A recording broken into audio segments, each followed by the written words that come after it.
Welcome, race fans, to Ohsweken Speedway for night number 1 of Thunder on the Grand. Tonight brought to you by Freshstone, Nitro 54 Variety, and Sit-N Bull Tires.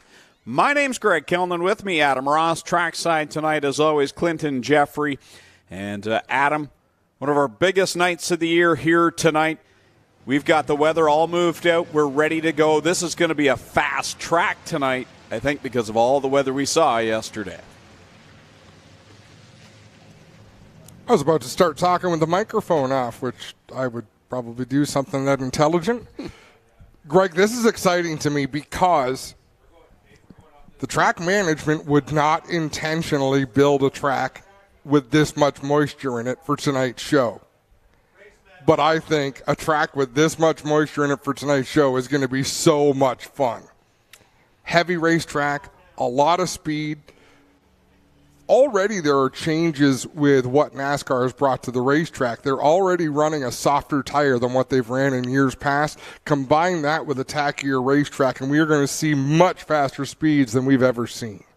Yeah, the NASCAR Canada Series tonight is the crown jewel event here this evening as they run the Freshstone Dirt Classic. You saw them a moment ago all lined up over in the pit area, ready to go with their half-an-hour practice session. Also on the card tonight, the 360 sprint cars and the crate sprints. So it's going to be an exciting night, and this is by far the most moisture the NASCAR Canada Series has seen here now in its third visit in the last 3 years here to Ohsweken Speedway. Of course, 2 events last year and 1 in the inaugural season.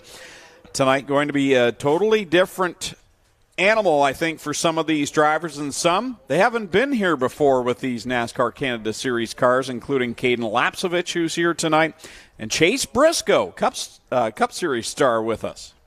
And that's going to be so much fun. Amber Balkin is here. Kyle Steckley is here to race tonight. Trevor Monahan. A lot of drivers we're not used to seeing. Daniel Bois, we don't see him much on ovals. Great to see that team come out. And without further ado, here they come onto the racetrack now. First in line from Roxton Pond, Quebec, that's Andrew Ranger in the GM Paillet, number 27. From St. Eustache, Quebec, the gate snap, and number 74 is Kevin Lacroix. There's Caden Lapsovich in the GSR-sponsored 32 machine. Right behind him, it's the boss, Glenn Stiers, in the 0 GSR-sponsored car. Kenny Schrader from Fenton, Missouri, in the APC Auto Parts Pennzoil number 52. Marc-Antoine Cameron in the GM Paillet 96. Sometimes they limit the number of cars onto the racetrack for a practice session, but I see tonight it's a free-for-all. Come as you are.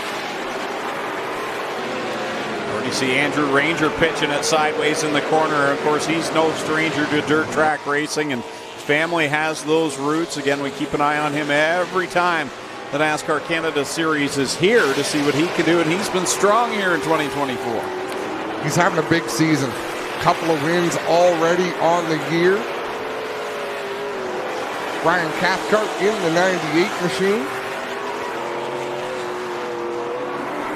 Ken Schrader, winner last year in this event. Tonight behind the wheel 52. He drove the 22 a year ago. The Kyle Steckley is aboard here this evening. And around goes one in corner 4. I believe that's Marc-Antoine Cameron of the 96.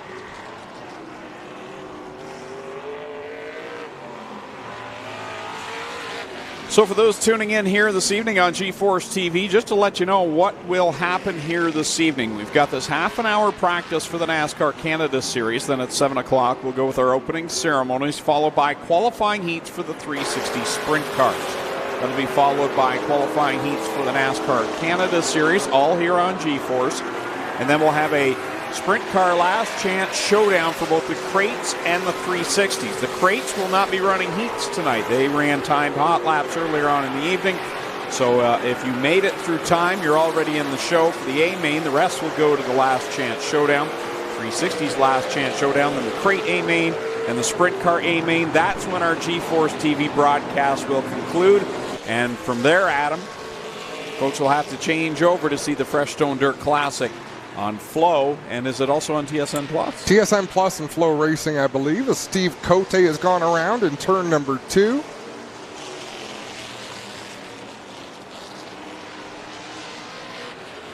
He's pointed in the right direction again, and cars come back up to speed.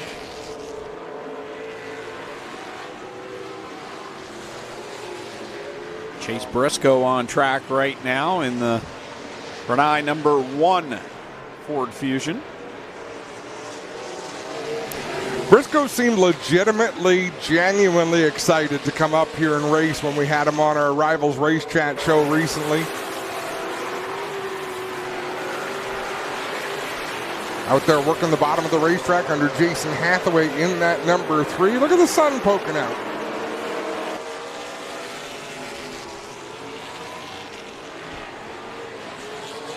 TJ Kennington, when he runs this dirt race, comes out with the super clean colors. He'll do that again here tonight. Larry Jackson in the 84 machine. The O'Neill Electric, Big Chief Snacks. Sponsors on that race car. I believe that's all the cars in attendance now we've seen on the racetrack. Kevin Lacroix with the fastest time so far, 19.825.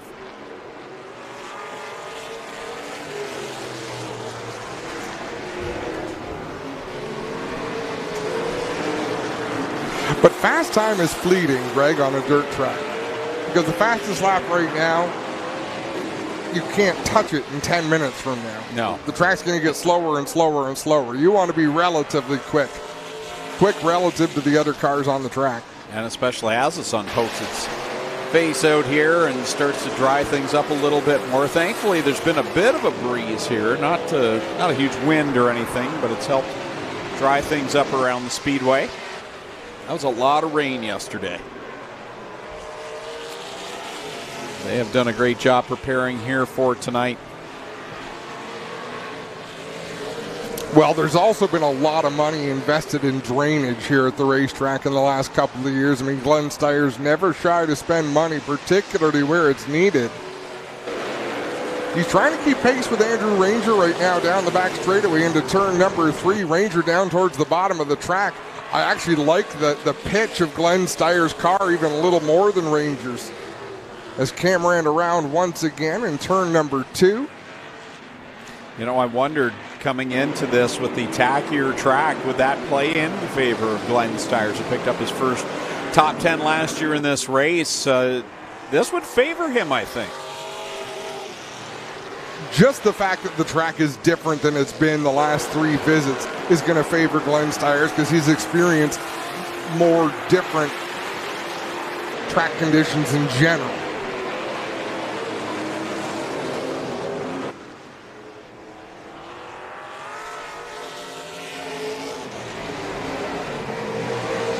The one thing I've noticed already here in this practice session, different from the first 2 years, we've seen Cameron go around a couple of times, but a lot less spins in practice. We were seeing that with that dry, slick racetrack last year and the year before. Drivers have that ability. They can catch the back end of the car. There's a little bit of bite. You feel that car going sideways. They can catch it here on a track like this tonight. Well, yeah, for one, you can catch it because the track is tackier. For two, the tires are a little bit softer. So there's a few factors supporting the drivers tonight. Donald Teague has a new look on that 80 machine. That's a sexy looking race car. RPM designs on the quarter panel there, the 80. Just gave Glenn Steyer's a bit of a nudge going down into turn number 1.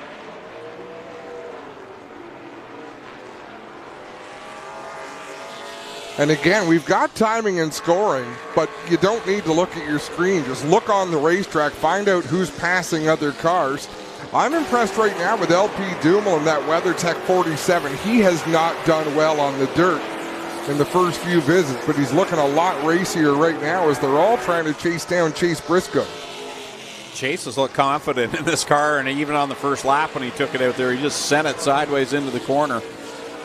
And no fear for the driver of the number 1 here, Dave Jacobs, number 1. Yeah, Dave Jacobs supplying that race car. Don Thompson Jr., the crew chief.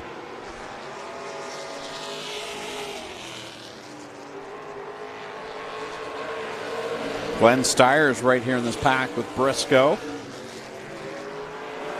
Dumoulin. And you can hear these drivers, they're able to get on the throttle a little bit harder than they have. That won't last all night long.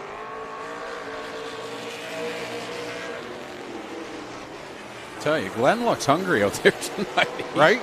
Digging even in practice. He's found something on the bottom right now.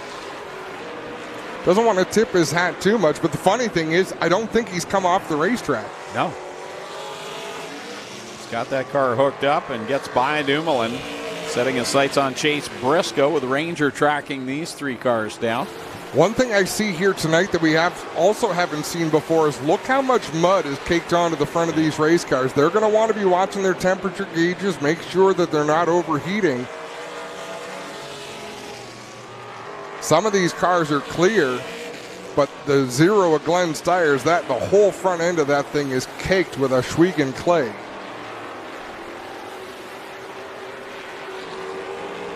Kyle Steckley out there turning some laps still in the APC number 22. His teammate not too far behind him, Ken Schrader.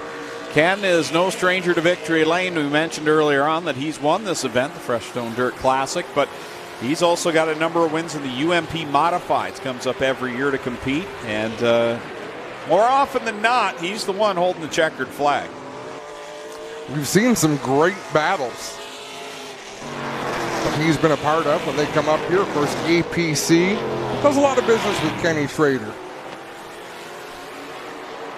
through their relationship with Federated and bringing him up here with his driving experience and hauling across the province. Marc-Antoine Cameron, he's spun out twice, but he's the third quickest car.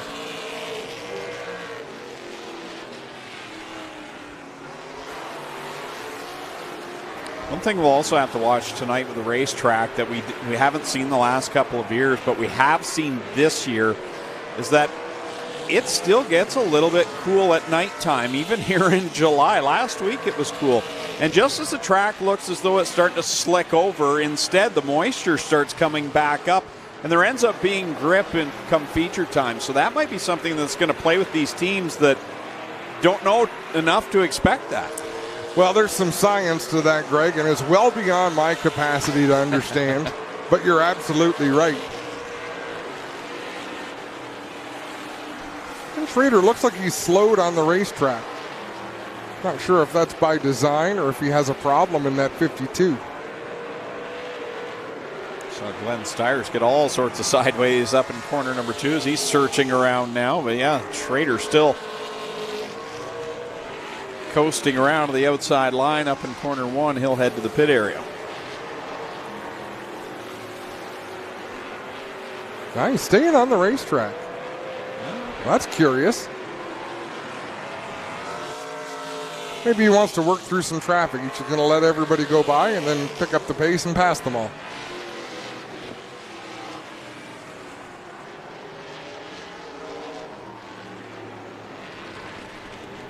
So there will be a half an hour between the end of this practice and qualifying heats for the NASCAR Canada Series. This time Ken Schrader will take a pit side.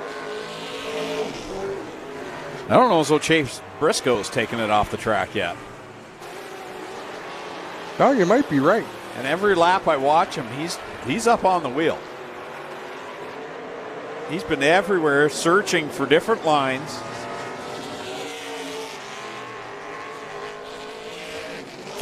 He's smart enough to know what he wants to learn. You know what I mean? Yep. Not just driving in circles. Drive it in low, let the car drift up a little bit, find out where you get that bite, drive it in low, keep the car pinned to the bottom, see how you can get on the throttle.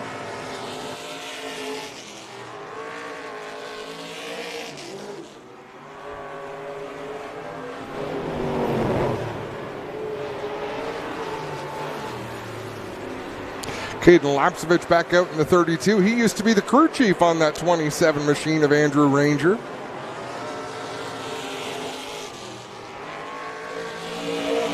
Little notorious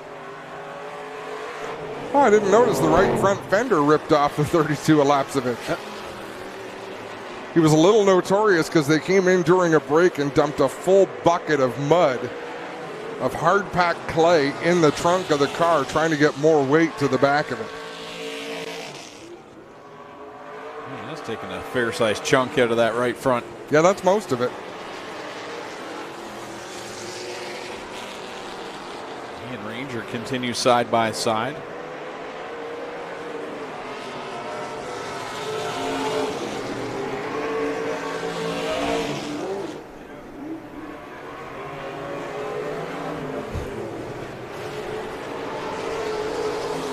Former series champion Caden Lapsevich. Look to the inside of Ranger there in the turn. Now back about 5 car lengths off the tail of the 27 machine. Here comes the 52 back on the racetrack, Kenny Schrader.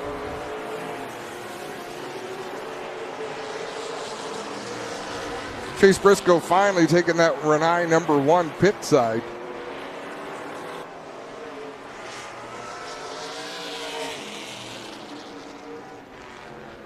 Kevin Lacroix almost spins out in turn number 2.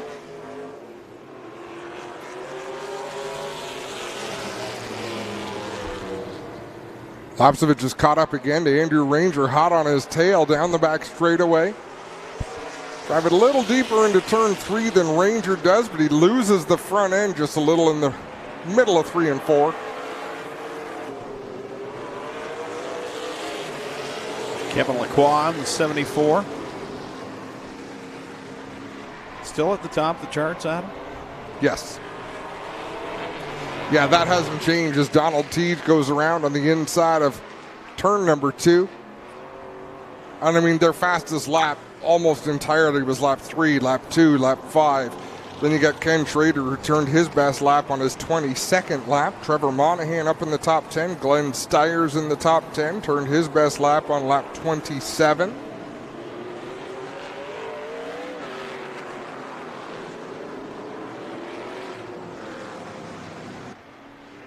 Of course, this is the only race all season long where they'll run heat races instead of time trials. And it's such a fun race. 100-lap race, 25 laps, then a break, 25 laps, then a break, where teams can choose to come into the pits or they can stay on the racetrack. And then a final 50-lap sprint to the finish in the Fresh Stone Dirt Classic.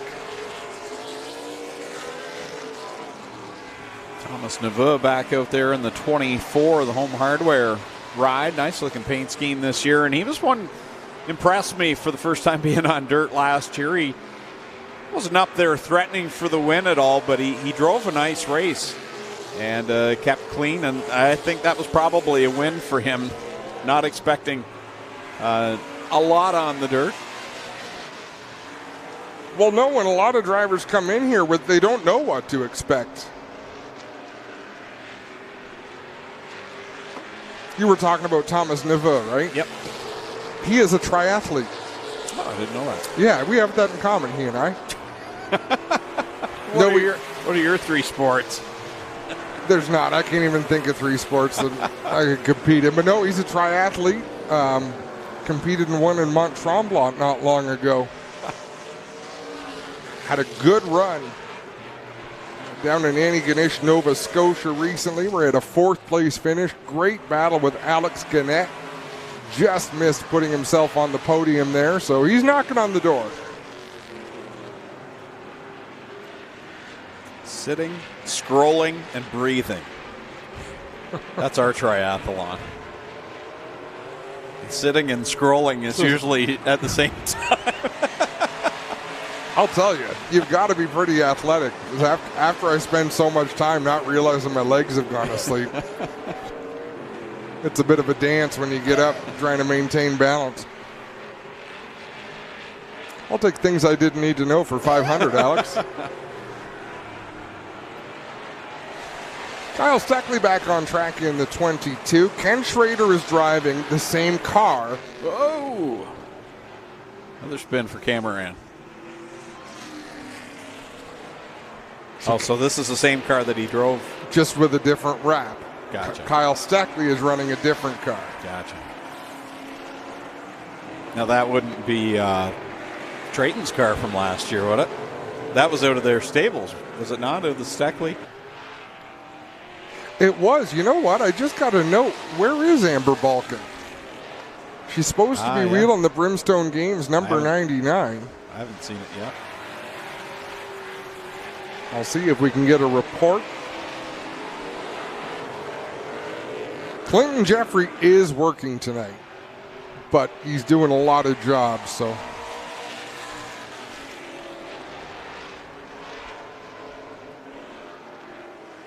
I'm sure we'll get an update from Clint when the opportunity arises.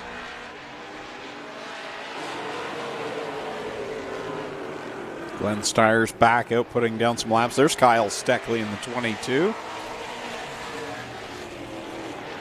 Okay, Fran Buschardt says Amber Balkan came out when the green flag first flew. But she's not listed with an official time.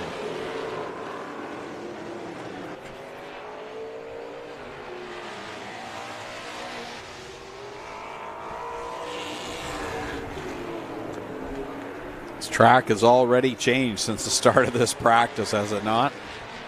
It has, but it's still, you can see it's not as bone dry as it normally is. So it's going to remain fairly racy here for a little bit. Let's not forget the sprint cars tonight racing for $5,000 to win. Tomorrow is $10,000 to win, and we've got cars from everywhere. New York, New Jersey, Ohio, Michigan, Pennsylvania, Quebec, and Ontario.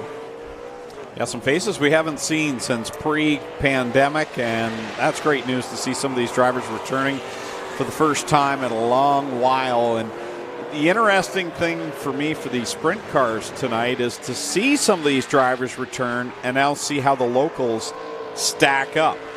And you know what? I lied. Jordan Thomas is from Pennsylvania, isn't he? I believe so. Harding, Pennsylvania. Yeah, he's not here. But I thought he would be. So in my mind, I'm thinking Pennsylvania driver.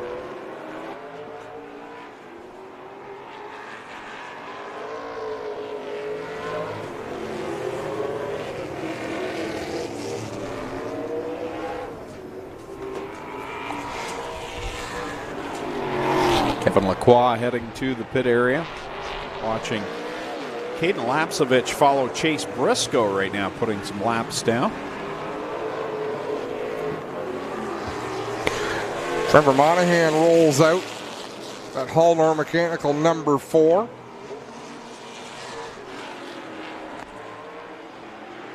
He is the 9th quickest right now. That car is out of the Larry Jackson stable. So Larry Jackson fielding 3 cars here tonight. His own number 84, Amber Balkan's 99, and the 4 of Trevor Monahan.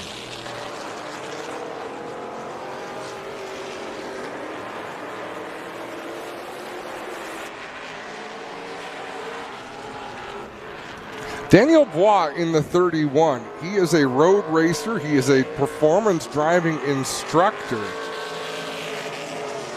So he knows a thing or two about car control. So we have a look at that beautiful orange and black 31. Sierra Excavation on the hood of that race car. That's part of the ownership group.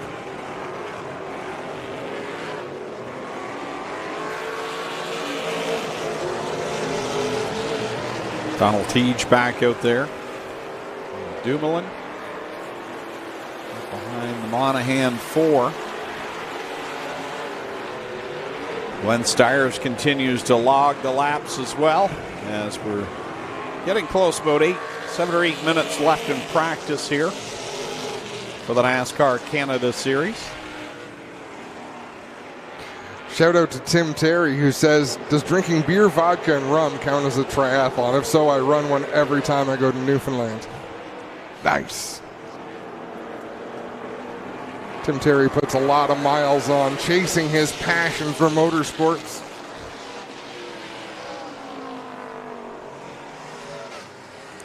Steve Cote putting the pressure on Thomas Neveu down the front straightaway out of turn number 4. As we look at Caden Lapsevich on screen right now. with Donald Teach trying to track him down. Trevor Monahan in the 4. Daniel Bois just running his own deal. Daniel Bois by himself. Andrew Ranger's got a piece of racetrack for himself. And you got these two. Steve Cote in the 29. Thomas Neveu in the 24. A couple of Quebec racers. And there's something to be gained, Greg, driving around on your own if there's things you want to learn about what your car will do. But it's also important to be around other race cars and find out where you can pass, where your car's better than your competitors. And for these drivers as well, it's whoa, as Cote will go around in the 29 right in front of Neveu. I think we're going to see something a little different in the qualifying heats too that we haven't seen before with this grip. And grip can make you brave.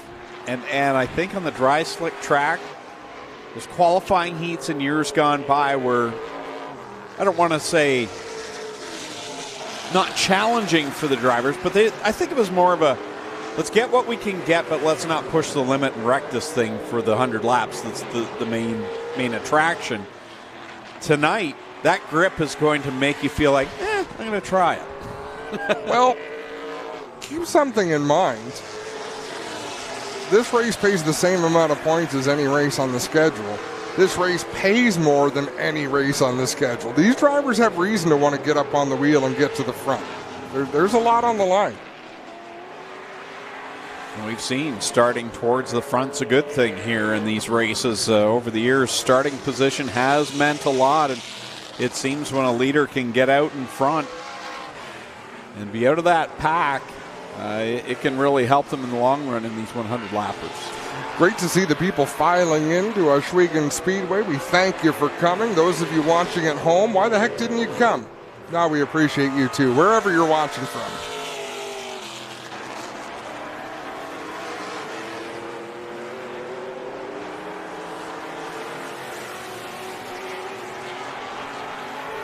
It's into the final 5 minutes of practice for the NASCAR Canada Series. It'll be followed by our opening ceremonies and then qualifying heats for the 360 sprint cars. And I believe we'll have 4 of those here this evening with 35 cars in attendance.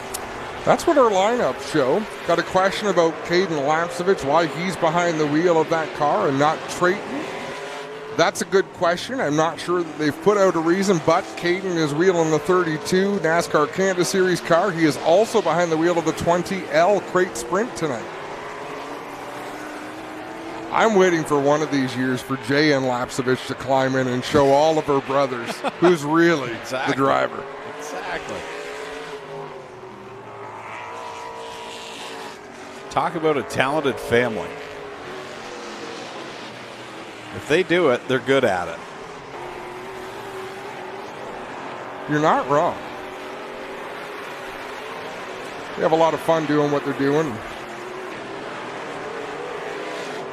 They're all supportive of each other too, which is amazing to me. You've got such competitive people in the family, but for them to all cheer for each other. And Ryden Lapcevich is doing a great job working on race cars. He had a couple opportunities behind the wheel, but I think his focus is more turning wrenches. He did a good job while driving as well. Had some success. Yep.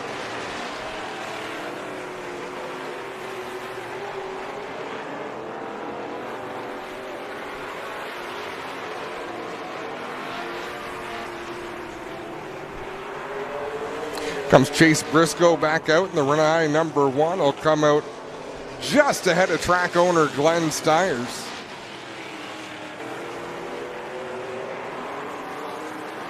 The total of laps run by drivers. Yeah. I feel like we've barely seen DJ Kennington, but he's 5th fastest on the board. That's pretty typical. Who do you think's run the most laps? Honestly, I would say either Glenn or Chase Briscoe. Thomas Neveu has run 61 laps. Kevin Lacroix has run 57. Steve Cote 56. Glenn Stiers 56. Andrew Ranger 56. Trevor Monahan 49. Chase Briscoe 46. Larry Jackson 11. DJ Kennington 26.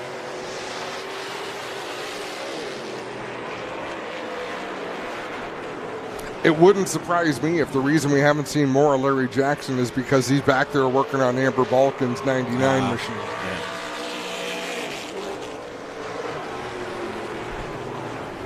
Yeah. Only about a half an hour to go until the qualifying heats.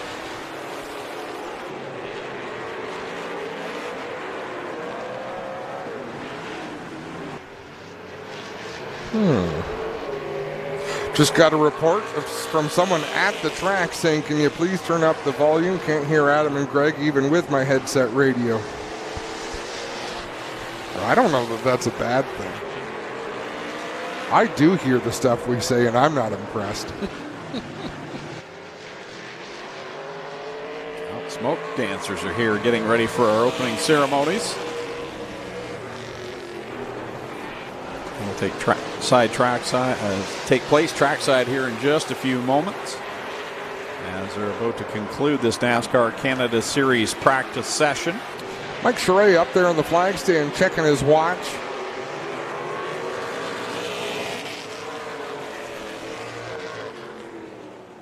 He's got the power, Greg.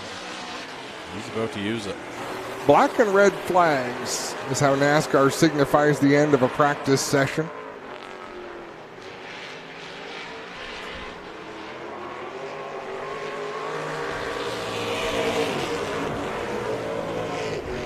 Who looked the best?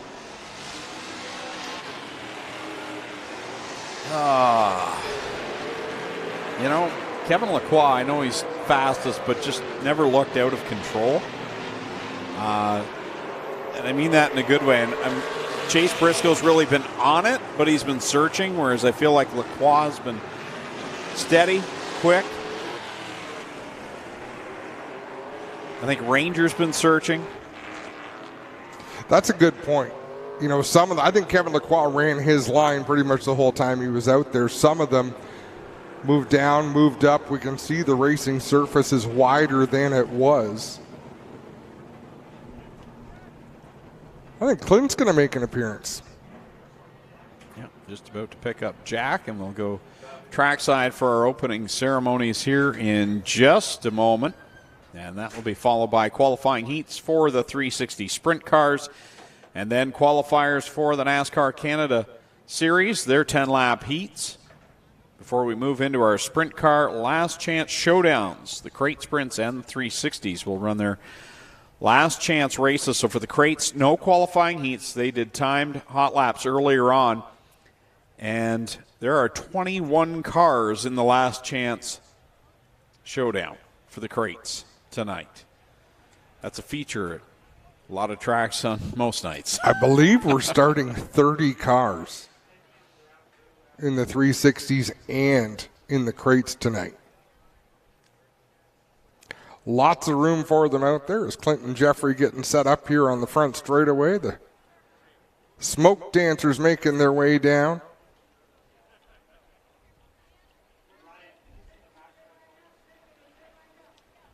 Yeah, you are correct. 30. So 10 will transfer to the B mains.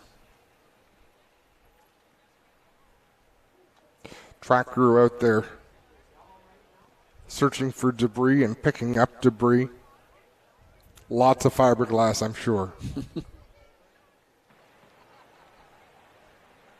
Sure, cohort.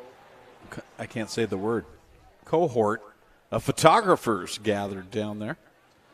Is that what you call a group of photographers? I'm never calling them that again because I can't say it. Yeah, that's probably a good idea. A gaggle. No, that's geese. Or as Jeff Durnan saw today, Jeff Durnan saw murder. Crows? Crows, yeah. That's about the only thing I know. I can attest to that. Thieves are the Daves I know.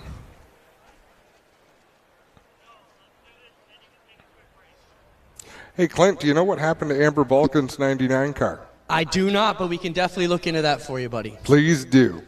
Well, everybody, welcome to Weekend Speedway. We're going to get things going like we do at all our big events. How about it for some smoke dancing?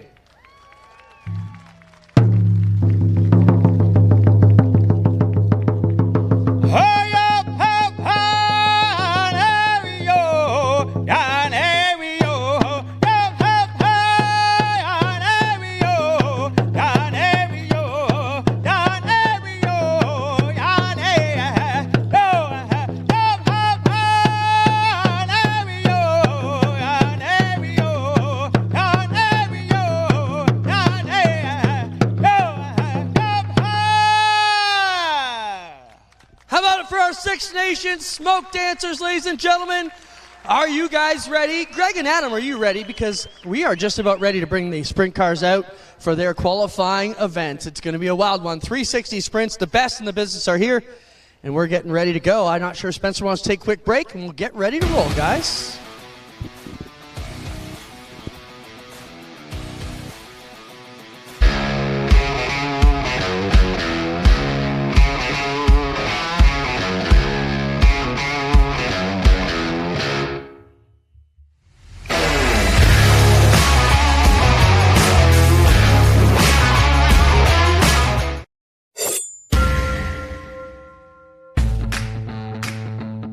Introducing the fleet lineup by CargoEase.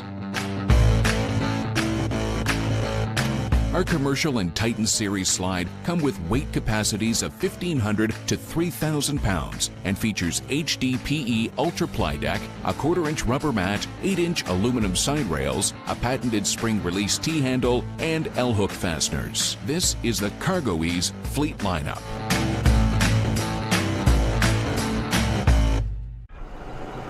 Your mom got a new tractor? Yep. Can't she see in the dark? Can do. Hook up all the implements? Can do. Steer with ease? Can do. Bale hay all day? Can do. Shift like a race car? Can do. Keep a juice box cold? Can do. I'm out of here. Tiffany Gate Fresh Gourmet. Our savory potato sides can be prepared any way you like. Serve warm or chilled, as a main or as a side. Tiffany Gate Fresh Gourmet. Create your way to great taste.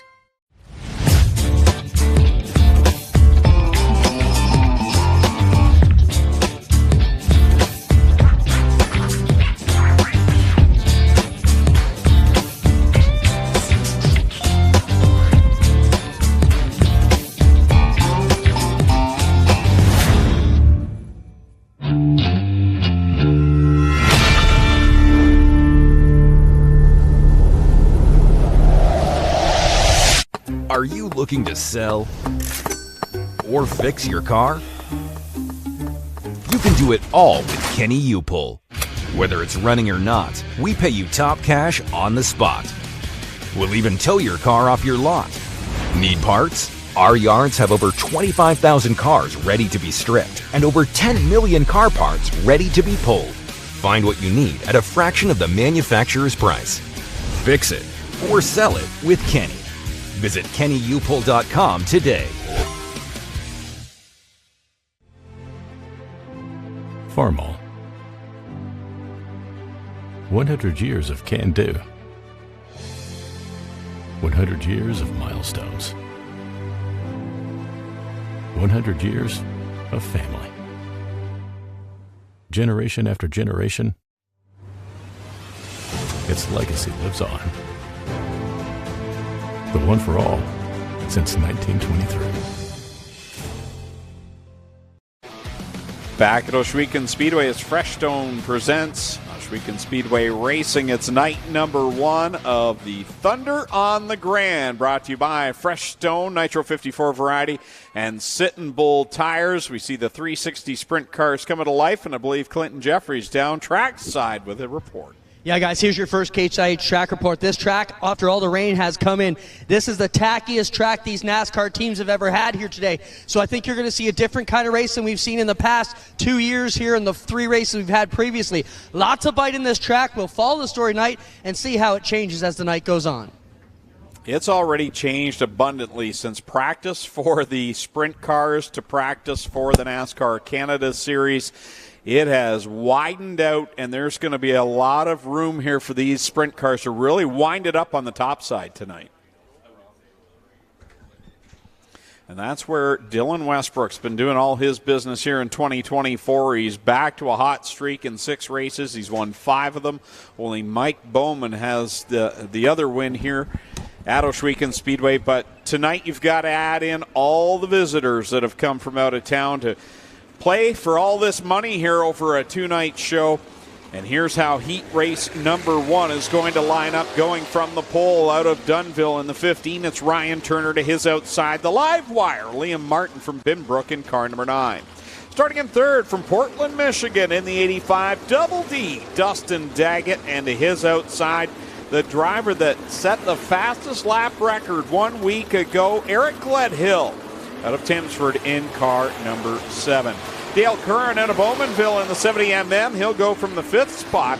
Glenn Stiers, the Oshwegan Flyer, from here in Oshwegan in car number 0, rolls off 6th. 7th from Freelton in the 12DD, it's Darren Dryden. Going off 8th out of St. Pete, Quebec in the 3G is Dale Goslin. And going 9th from Syracuse, New York in the 13, it's Keith Granholm.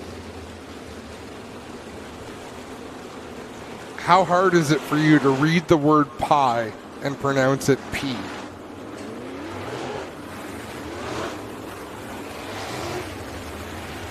No, I don't know. Like, you're pronouncing it correctly. I've never been to St. Pete, Quebec, but you see pie, you think pie. I think I picked that up from Mike Mallett. From all the years with the Empire Super Sprint. So I could have been wrong all this time, but you're telling me I'm actually right? You're right, but it's hard to look at pie and not say pie and think. The saint of delicious pies. It's like got to be a good pie. If you and I ever achieved sainthood. No, mine would be Blizzard. The patron saint of ice cream. Not real ice cream, but the swirly stuff that comes out of a machine.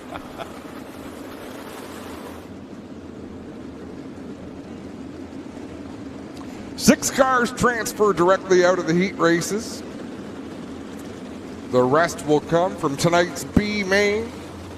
Passing points are on the line.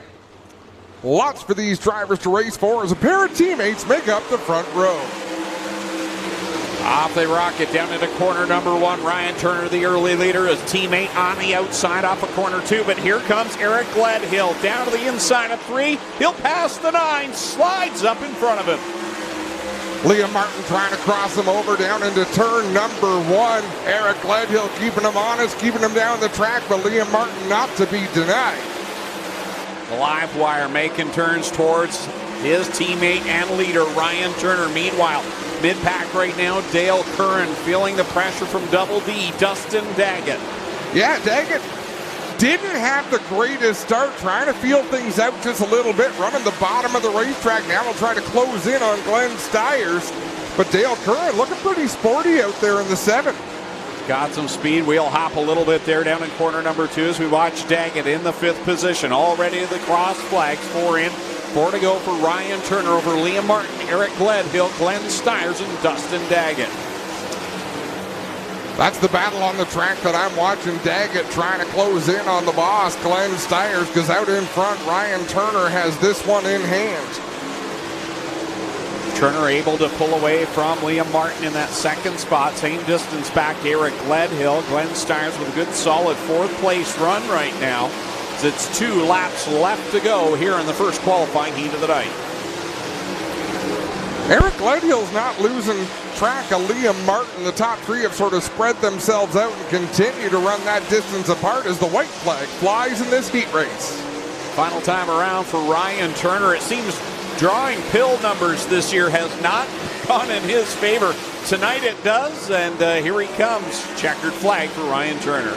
He'll take the win over Liam Martin. Eric Gledhill tried to make a late race charge. Couldn't quite get that done. Glenn Stiers 4th. Dustin Daggett comes home 5th. Then it's Curran, Goslin, Dryden, and Granholm rounding out the field. Actually, I got to correct myself on that because tonight, for the 360 sprints, they did timed hot laps. So that set the starting order. They inverted the top 4 for the starting order. So that played into Ryan Turner's favor tonight. It wasn't so much the pill draw, but nonetheless, Ryan Turner picks up the heat race win.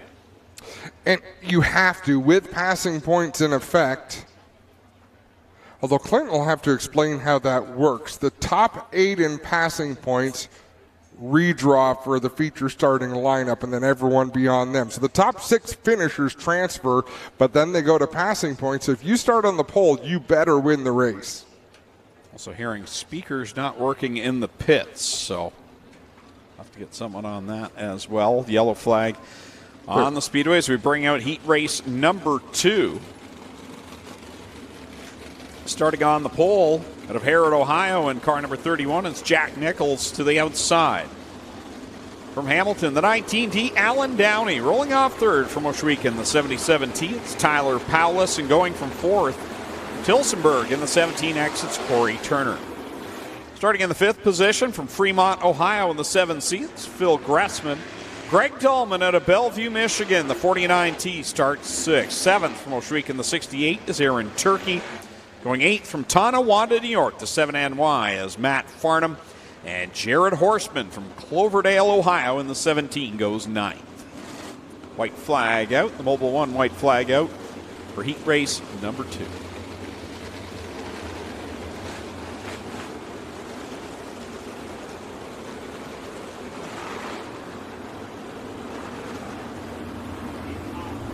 These are some tough heat races tonight. Wow. Did they invert from time trials, or is this heads up? Top 4, I believe, inverted. Okay, that makes some sense, but good for Jack Nichols up front. Alan Downey, who blew a motor a couple of weeks ago. Great to see him up near the front of this one. Heat race number 2 is underway. Off they go into corner number 1. Nichols jumps out to the early lead over Alan Downey. Here comes Tyler Powless. Sneaks it down in low. Close call there, but Downey. Alan Downey working the inside. Nichols up top. Whoa, trouble. Yeah. Wow. Greg, I'm sorry. Are we pronouncing that Nichols or Nicholas? I said Nichols, so. Then I'm doing what you did. For some reason, I heard it different when I said, oh, shoot, did I just. But that was something else. Tyler Powell is going around. Corey Turner involved, so that's a tough break for Corey Turner, who started 4th in this one. Powell's just got into the corner pretty loose. Corey Turner got him in the left rear.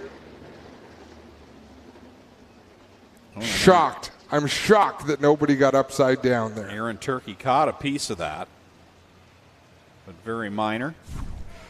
Some very good cars tonight at the back of these heat races. Darren Dryden sort of struggled at the back of his. Matt Farnham in this one, he's running deep in the order. Now, did Aaron Turkey spin after the fact, or something broken on the 68 that caused it? Because he did make the contact down a corner too, but you have to wonder if maybe something was broken that led to him. Yeah, here comes the tow truck, so something in the front must be gone on the 68 of Aaron Turkey. And I asked Aaron, I said, how come you're not running the NASCAR? I'm sorry, but look at Jack's shoes. It's muddy in the infield.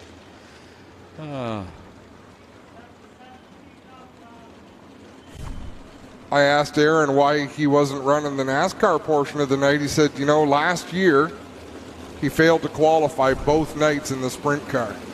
And that's where his focus needs to be. So that's what he's doing. He'll get hooked up there, and I'm not. Here's the replay on that again.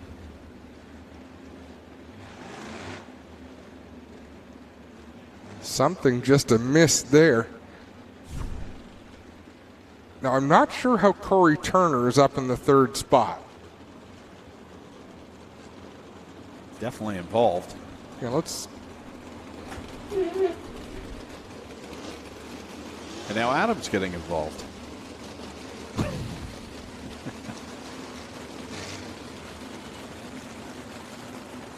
My bike spins. Yeah. Well, guys, down here in turn 3, you can see all kinds of problems for the Turkey 68 here. I don't see a lot of damage on the car. He's got some right radius rods on the right side, or sorry, left side that's got some problems there. A radius rod broken, but I don't see a big problem here why they wouldn't be able to get this one fixed for the B-main. The front axle looks intact. Everything looks good, guys, except for that left side radius rod that has broken and shifted. And yeah, the drag link also that controls the steering.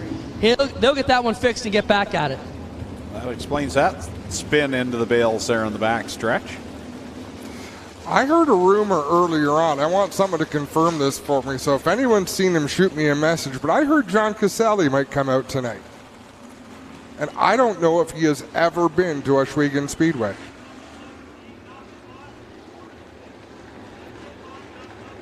Powless and Turner, they're jockeying and being warned over the radio by Dave Hunsinger.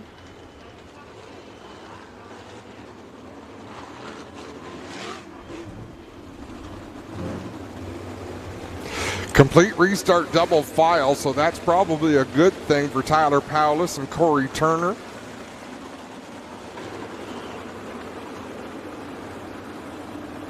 Oh, one lap complete.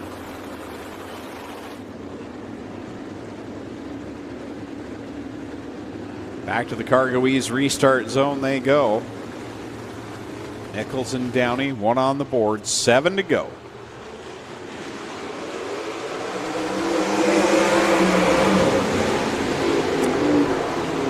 Tyler Powless needs to get angry more often. He charged up to the 4th spot on the opening set of turns.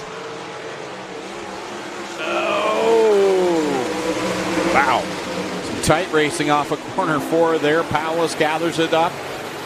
Greg Dahlman now works his way into the 2nd position behind Nichols. Alan Downey back to the 4th spot. Nichols out in front. He has got about 15 car lengths over 2nd spot as he works off of turn number 2. Nearly half a straightaway advantage. Coming to the cross flags from Carter Long atop the stand.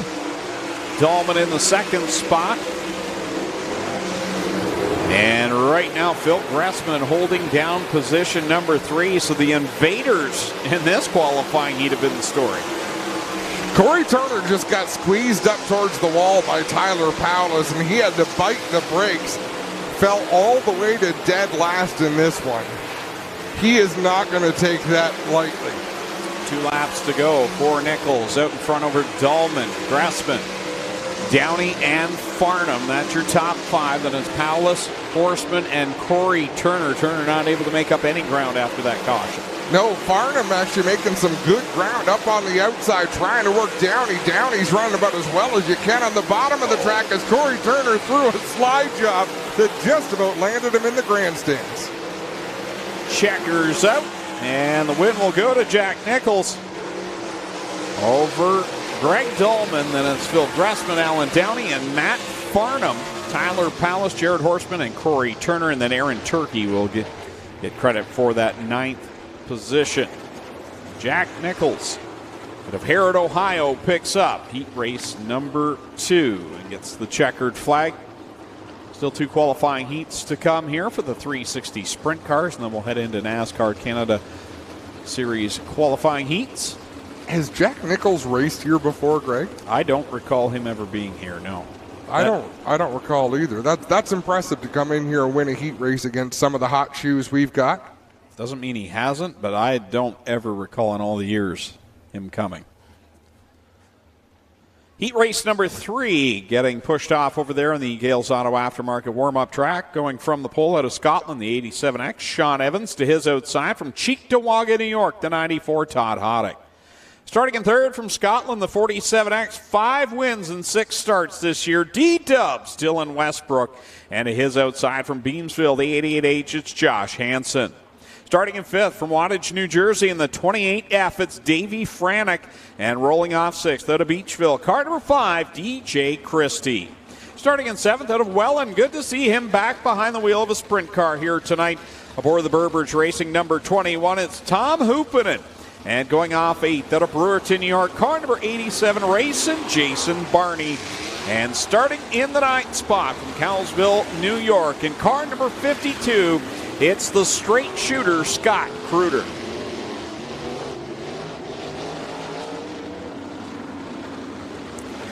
Having a look at the crate sprint chat at how the B main was lined up, and we'll explain it when they roll out onto the racetrack, but there was some question there.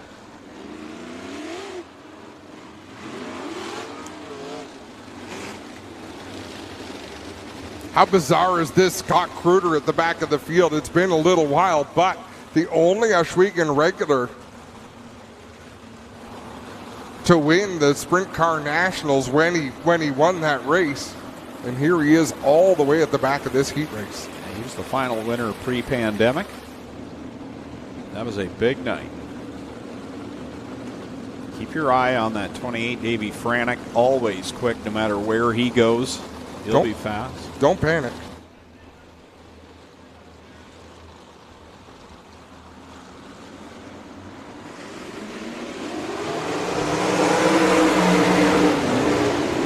Off they go through corner number 1.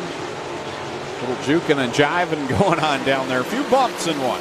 Josh Hansen, I saw him wheeling around his pit cart earlier on today. I said, are you ready for this tonight? Josh said, oh, I am so ready. Hansen battling with Dylan Westbrook in the 47. DJ Christie up off the racetrack in turn 2. He'll lose all his spots, ends up at the back of the pack. Out in front, didn't take him long. Dylan Westbrook to the front of the field over Sean Evans, Josh Hansen, and Davey Franek. Jason Barney has worked his way right now to the 5th spot. Westbrook out in front. Josh Hansen trying to battle with Sean Evans for that 2nd spot. They race into turn number 1 side by side. Evans with a better run through 1 and 2, but Josh Hansen, that car's handling pretty well on the straightaways. Halfway home for Dylan Westbrook over Sean Evans, Josh Hansen, Davey Franek, Jason Barney, and right now it's Todd Hoddick holding down the final transfer spot. So Kruder Christie and Tom Hoopinen trying to make their way into a transfer spot.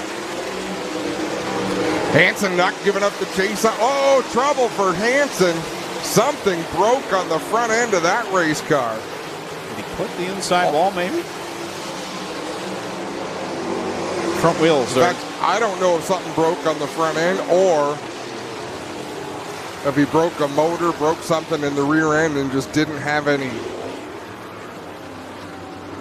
throttle response to get that car to come around. That was unusual. I thought it looked like the fronts are pointed in opposite directions, but we'll have to wait and see. Remember, thanks to Sitting Bull Tire and Nitro 54 Variety, $5,000 to win tonight, $10,000 to win tomorrow night. Yeah, that front end doesn't agree.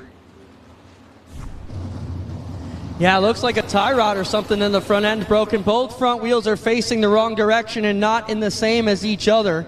So that will be a problem. But the benefit here, not a lot of damaged parts here for the J&E Recovery 88. Josh, it looks like a tie rod or something, not the whole front end. What do you know? Yeah, it's this left front stud here.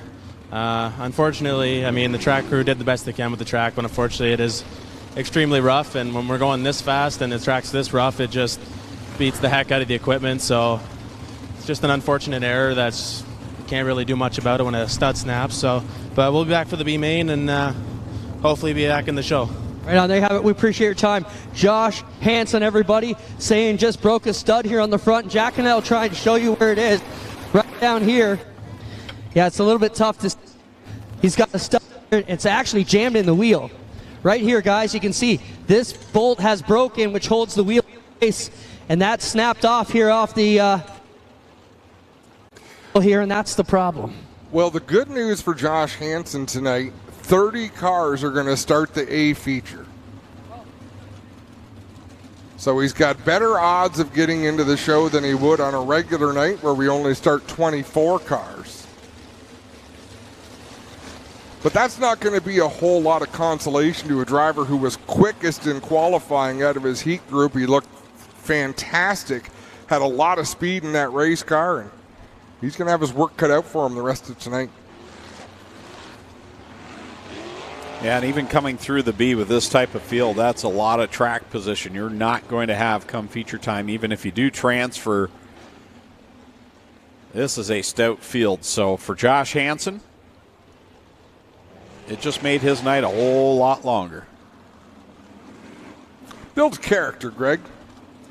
That it does, but he's also got another chance tomorrow night as well. $10,000 on the line tomorrow night. We'll have the same 360 sprints, crate sprints, and the Northeast Late Model Alliance is on the card. So make sure you're back for Thunder on the Ground, night number 2.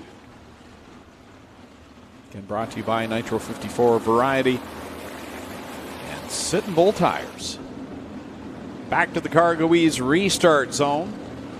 5 on the board, 3 to go. Still one qualifying heat to go for the 360 sprints.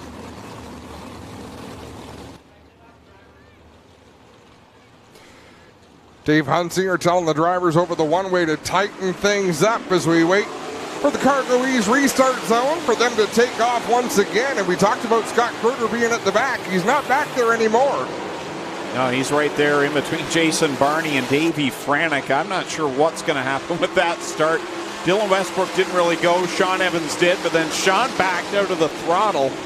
And nonetheless, I have to see if anyone gets docked anything there. Hey, remember when I said Scott Kruger wasn't at the back? He's back at the back now. Back at the back. And so's Todd Hoddick gets off track. He'll gather things back up.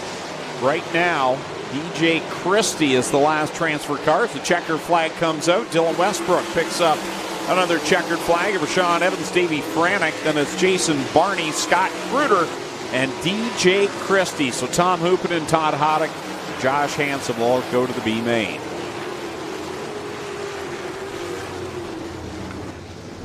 So Scott Kruger, 9th to 5th. That's actually not terrible with passing points on the line.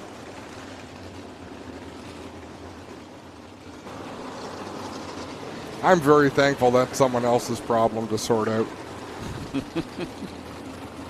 We would make a mess of that. 100%. Qualifying heat number 4, getting pushed off the Gales Auto Aftermarket warm-up track, and this is how they will line up. Going from the pole from Buchanan, Michigan in the 70, Eli Lakin. And going in the second spot from Interkip in the 84L, it's Mike Lichty. Starting in third from Mount Bridges in the 45, Tricky Nick Sheridan.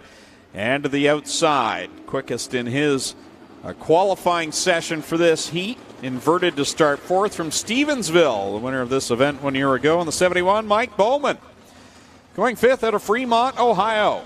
In the 20I, it's Kelsey Ivey. And going sixth from Lima, Ohio in the 71H, Max Stambaugh.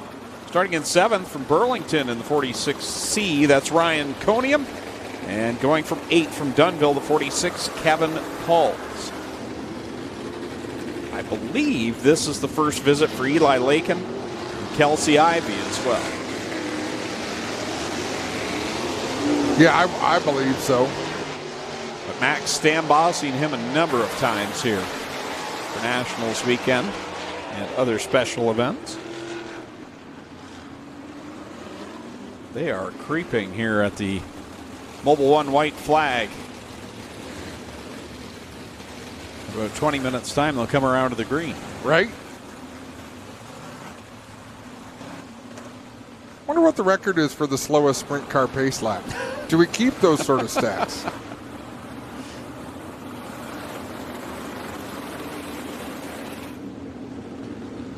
Even more cars expected for tomorrow night with more money on the line, Greg. $10,000 to the winner. And all in preparation, of course, for Northern Sprint Car Nationals weekend in September, where the money doubles. Green is out in this final qualifying heat for the 360 sprints. Look at Sheridan. Wow, Sheridan comes right across the front end of Lakin in that 70 machine. Mike Lichty looking for the second spot. They race through 3 and 4. Lichty down low, Lakin up high. Man, that took nerve by Nick Sheridan to make that move in corner number 1, but it's paying off in spades. He pulls away right now from Lakin. Bowman up to the third spot, trailing the 70. As Max Stambaugh, no surprise, he's starting to make his way through the field. No surprise whatsoever, but no surprise either. Nicky Sheridan out in front, that 45. He's had a great deal of speed this season.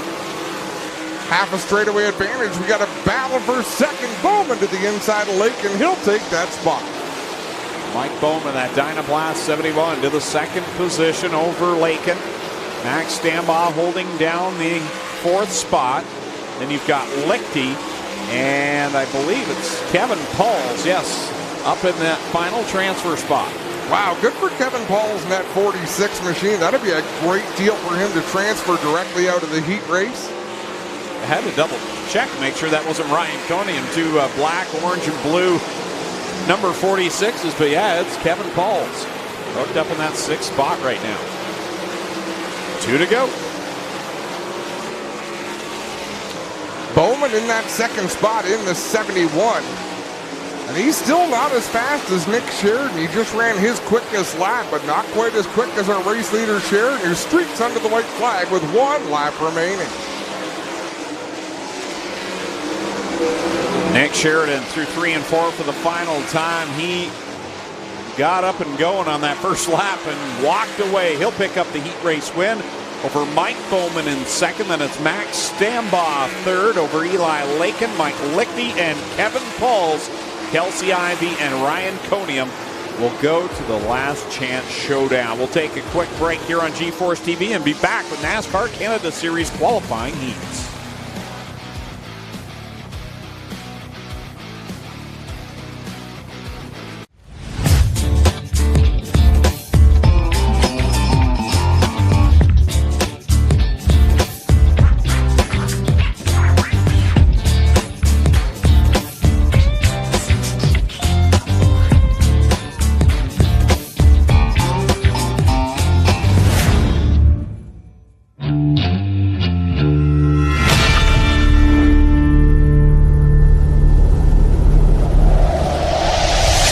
Are you looking to sell or fix your car? You can do it all with Kenny U-Pull. Whether it's running or not, we pay you top cash on the spot. We'll even tow your car off your lot. Need parts? Our yards have over 25,000 cars ready to be stripped and over 10 million car parts ready to be pulled. Find what you need at a fraction of the manufacturer's price. Fix it or sell it with Kenny. Visit KennyUpull.com today. Farmall. 100 years of can-do.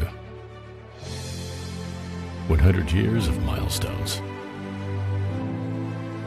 100 years of family. Generation after generation, its legacy lives on.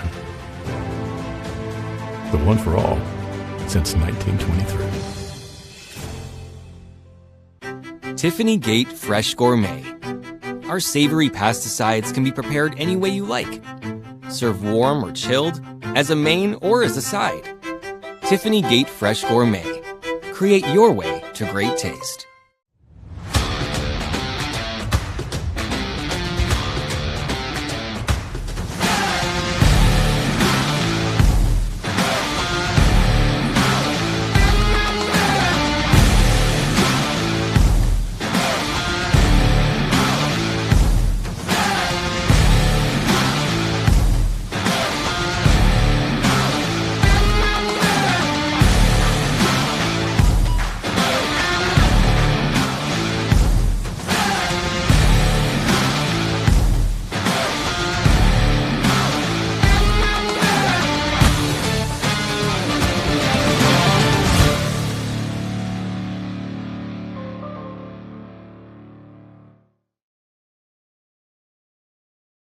It all started for us at the racetrack, from dirt to water. We have continued to keep the adrenaline and drive to make sure that we are always in the forefront. We are driven to give our customers the absolute best in service, products, and memories with your family. No matter what your passion is, whether it's on the water, in the dirt, on the snow, or on the road, we will always be here welcoming you over and over again through the doors here at Lockhart's. You're not just a customer here, you are part of our team. My family came over here from Germany, and my grandpa Arnold Lushen bought this 1953 Super M. This is the first tractor that I actually drove and used on the farm. If somebody said, Mark, I'll give you an 80 acres that's worth $1 million, would you give me that tractor for that 80 acres? No amount of money would buy this tractor. My grandpa made the comment before that that was the tractor that built Lushen Farms.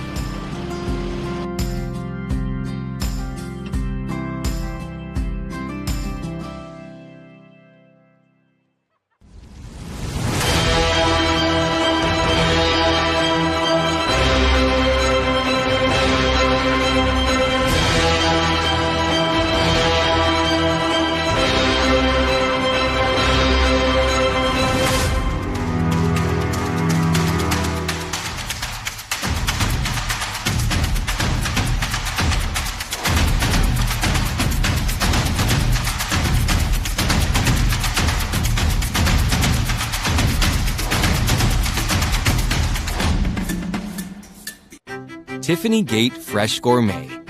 Our savory potato sides can be prepared any way you like. Serve warm or chilled, as a main or as a side. Tiffany Gate Fresh Gourmet. Create your way to great taste.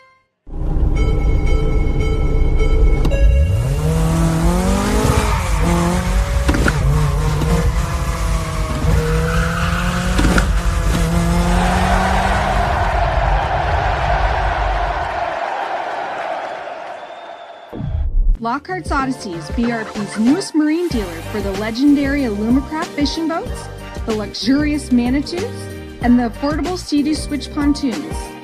Come aboard our new outdoor showroom, located here in Cortland at Lockhart's Odyssey, your BRP superstore.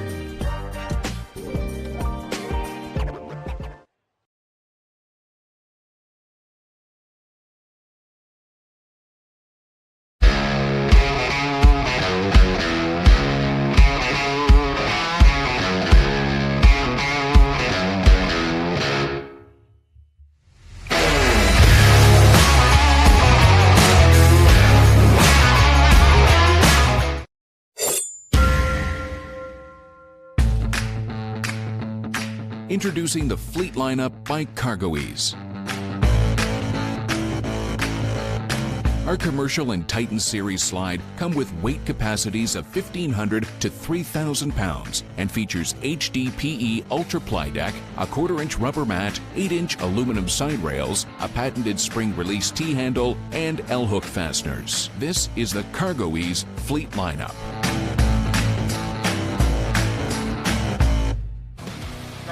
Back live at Ohsweken Speedway, Fresh Stone presents night number 1 of the Thunder on the Grand, also brought to you by Nitro 54 Variety and Sitting Bull Tires.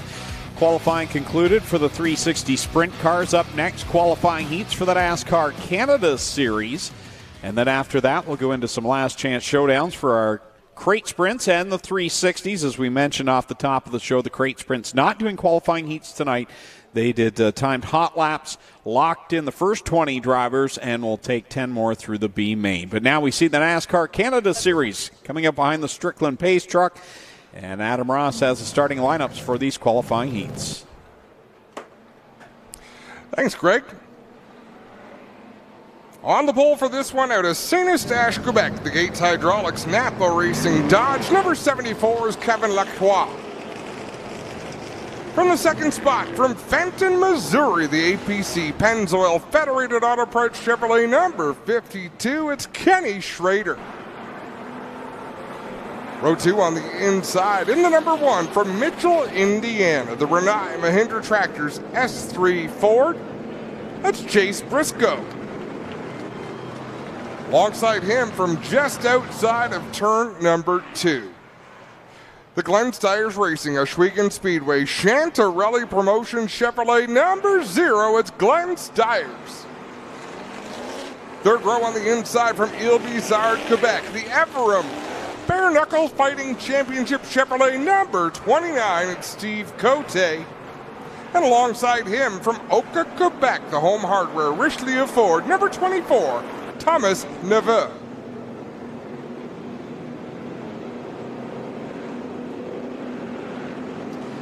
All cars will qualify. These heat races will determine where they will start. They're going to hold that off, I believe. We're just figuring out things with the pace truck there. It needs to pull off on the back stretch instead of off of corner number 4. So we have a NASCAR official now behind the wheel of the Strickland pace truck. I think it's Bob Sumac that drives the pace vehicle this year, but I could be wrong. So now I believe he'll pull off. Well, maybe not. Maybe on the high side there of 3. There we go. Over to the first green flag of the night for the NASCAR Canada Series. Qualifying heat number 1.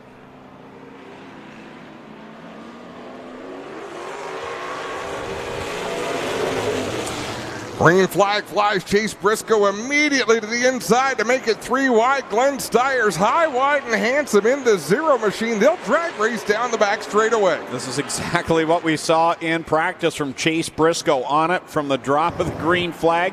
Here he is off at corner number 4, started third, lap 1. He's the leader.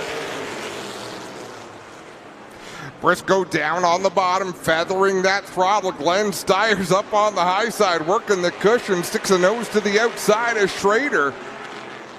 Second, third, fourth, fifth, still in pace lap formation as Stiers looking for racing room on the high side. And I thought they were going 4 wide. Door to door there is Lacroix and Stiers for the third spot. Stiers puts a big donut on the right side of Kevin Lacroix's race car. Steve Cote in the 29. He's digging on the bottom of the racetrack, Clint. 4 wide again. They make it just for a moment as they come off that fourth corner. Glenn Stiers using the Glenn Stiers line we've known for years here in the sprint cars. He's trying to make it work on that outside. He's right now in that 4th spot, keeping Lacroix behind him.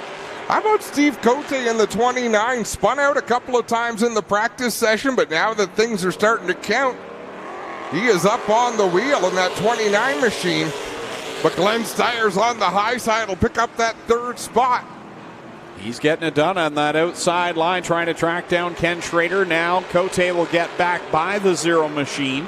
Remember, Schrader, a winner of this event 1 year ago, aboard the 52 here tonight, riding in the 2nd spot behind Chase Briscoe. Some heavy hitters in this qualifying heat. Kevin Lacroix was the fastest in practice. Kenny Schrader with proven success.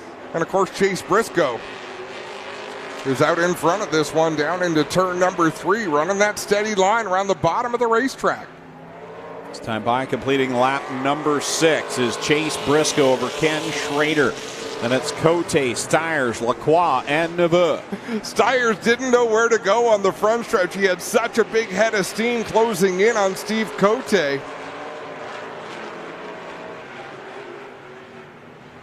Kevin Lacroix trying to rebound from a tough first half of this heat race, but he is struggling to complete passes out there. Stiers uses that outside line in corner number 4 to clear the 74 back into the 4th spot. He can't seem to get the same run in 1 and 2, but Glenn's hooked up in 3 and 4. 3 and 4, he's a hero out there. Gets into the corner up on the high side, gets into the tacky clay, gets a great run off the corner. If he can figure out 1 and 2, he's going to be a force to be reckoned with, and that's exactly what I thought might work for him. Run a different line. If you can be as good as they are in 1 and 2 and better than they are in 3 and 4, that might be a key to success. Let's see if Stiers can pick up any more spots as we're headed towards the white flag. And almost crossed over there in front of Kevin Lacroix, gathers it back up. As the white flag is out, Chase Briscoe all out in front by himself with Ken Schrader in tow in the 2nd spot. Steve Cote doing a great job from the back of the field in that 29, running in 3rd for the final time through 3 and 4. It'll be Chase Briscoe taking the win, followed by Schrader, Cote, Stiers, Lacroix, and Thomas Neveu. Well, that was entertaining. That's what we expected on this racetrack because there were different lines, different areas of grip. And Glenn Stiers displayed that with showing there was some traction up top, but down in 1 and 2, and this is what he did in practice. He ran tight to the wall in 1 and 2 and found the bite down there. There's different lines for different drivers tonight if they'll look around. Turn 2 has been the Bermuda Triangle of Ohsweken Speedway this year. Drivers can get into 1 with a big head of steam, but trying to keep that bite through the 2nd turn has just been a real challenge. Second qualifying heat working its way out onto the speedway. On the pole to this one from Roxton Pond, Quebec, the GM Paillet Chevrolet Canada, number 27, it's Andrew Ranger. Starting 2nd from St. Thomas, Ontario, the Super Clean Brimstone Games CIM Metals Dodge 17 of DJ Kennington. Rolling off 3rd from Bois-Chatel, Quebec, the RPM Designs Volcane Chevrolet number 80 of Donald Teach. Starting fourth from Milverton, Ontario, the APC, Pennzoil, Glenn Stiers Racing, Stewart's Equipment Chevrolet, number 22 of Kyle Steckley. Fifth, in the 98 from Peterborough, Ontario, the Curb Record, Strode's Barbecue, trailers by Jim Bray Ford, number 98, it's Brian Cathcart. And then rounding out the field from Grimsby, Ontario, the Glenn Stiers Racing, Oswego Speedway, Chantarelli Promotion, Chevrolet, number 32 of Caden Lapsevich. Caden's got some issues already on that right front fender. Now, it had separated itself during practice. They've tried to repair that. Now you can see it's folded over on the right front wheel there. Ain't no thing. What you talking about? Pace truck peels off the outside. Andrew Ranger down low. DJ Kennington up high, looking for the green flag from Mike Charret. He'll turn him loose, and Ranger jumps out to the early advantage down on corner one with Tej in tow. Kennington up high, trying to keep that momentum from the outside with Kyle Steckley fourth, Caden Lapsevich. There's a couple of aggressive young drivers running fourth and fifth. Ranger, Tej, DJ Kennington. You know, it wouldn't surprise me to see DJ in victory lane tonight. He's been there in all three runnings here at Oswego Speedway for the NASCAR Canada Series. He's always right there in the thick of it. Maybe tonight could be the night. He was fifth quick in practice. Well, it always could be DJ Kennington's night. He's just that good, a consummate professional. Donald Tej to the inside of Andrew Ranger. We've got a battle for the lead. Side by side, they work down the back stretch. Tej in that RPM Designs number 80 will take the inside line and grab the lead from Ranger off of corner number 4, and he'll lead the lap. Kyle Steckley to the inside of DJ Kennington. They'll race side by side into turn number 1. Got caution flag out. Debris, I believe, in corner number 4. Yeah, guys, looks like it's possibly off the Lapsevich machine there off the right side. Some more damage. Looks like the part of the fender that didn't get tore off earlier with one of the support bars there. So should be a quick pickup and ready to go. I don't know if it's more damage or if it's the same damage. I don't know if they tried to glue that car back together to... Oh, it's the rest. See? It's the part from the center of the wheel back to the door. That's what that piece was. I do like that 32 with the GSR livery. Looks pretty darn good. It does. I want to give a shout out to Nick Todd. He's over in the VIP suites tonight with our good friend Lorraine. So, Nick, I hope you're having a fun time over there tonight. We also need to wish a happy 11th birthday, although her birthday was yesterday, to Aaliyah Grace. Happy birthday. Still some debris on the speedways. We see the safety crew out there now grabbing that. That's up in corner number 2. 50-50 at $1,200 so far, folks. 50-50 at $1,200. Again, you can buy those tickets in the concession areas, both pit side and here on the grandstand side. We have sellers going through the stands as well.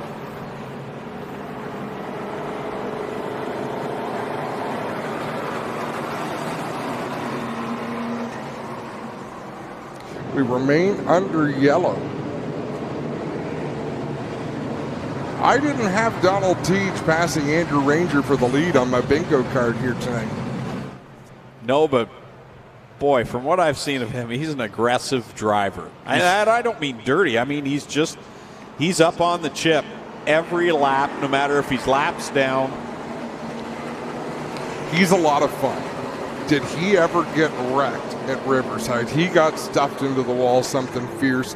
And I don't think anything was intentional about it. He just got rubbed up on a restart with Jason Hathaway, but he clobbered the backstretch wall. Caden Lapsevich limping that 32 machine into the pits. Pace truck pulls off in corner number 3 to the high side. We'll come back to the green flag. Tej and Ranger on that front row. Ranger got a real good jump on that restart through the Pinty's restart zone, possibly a little bit too good. But he'll take the lead down the back straightaway over Donald Teach, then drop immediately to the bottom of the racetrack, defend that inside line. Off the corner comes Ranger with Teach right there. He's got Steckley to his outside, who's got DJ Kennington roughing up his back bumper. Kennington to the inside of Steckley. They'll go door to door off of corner 2. Brian Cathcart about a dozen car lengths off the back of this 4-car battle for the lead as Ranger continues out front, gets that car loose through turn number 4. Donald Teach swings to the outside. Nowhere to go for Teach just yet. Here's Steckley now. He'll be on the back bumper of Teach this time as he worked back by DJ Kennington. Has a look to the inside of corner number 3, trying to get the nose there on the 80 machine. Andrew Ranger smooth now that he's got that lead back. Has a great line off of turn number 4. 1 and 2 is where he slipped off the bottom of the racetrack a little earlier, but he's really managing to keep that car glued to the inside. Andrew Ranger out in front over Donald Teach. Then it's Kyle Steckley and DJ Kennington. 4-car breakaway here for the win in this qualifying heat. Ranger continuing to hold the line there. Teach really nowhere to go. Gives him a little bump in corner 2. Down into 3 and 4. Ranger still protecting the bottom of the racetrack. This is where he got loose a couple laps ago. Open the door for Teach again. Teach comes up to the wall trying to get a run on that 27. Notice we talked about this in practice. Some of that mud building up on the front grills of these cars. Not going to be a problem qualifying heats.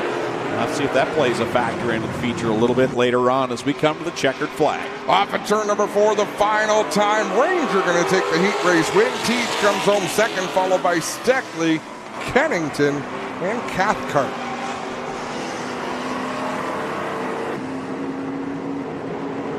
Not a big surprise for Andrew Ranger to pick up a win in the qualifying heats here on the dirt. Man, what a season he's having.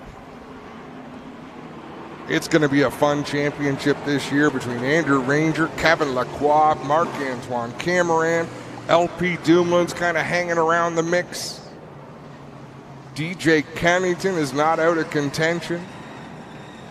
Lots of reason to be excited if you're a fan of NASCAR racing here in Canada. We have this race here tonight, and then the series heads west for a show in Saskatoon and a show in Edmonton. And as is often the case, the pit grandstands here, the pits in general for this show, Greg, absolutely overflowing.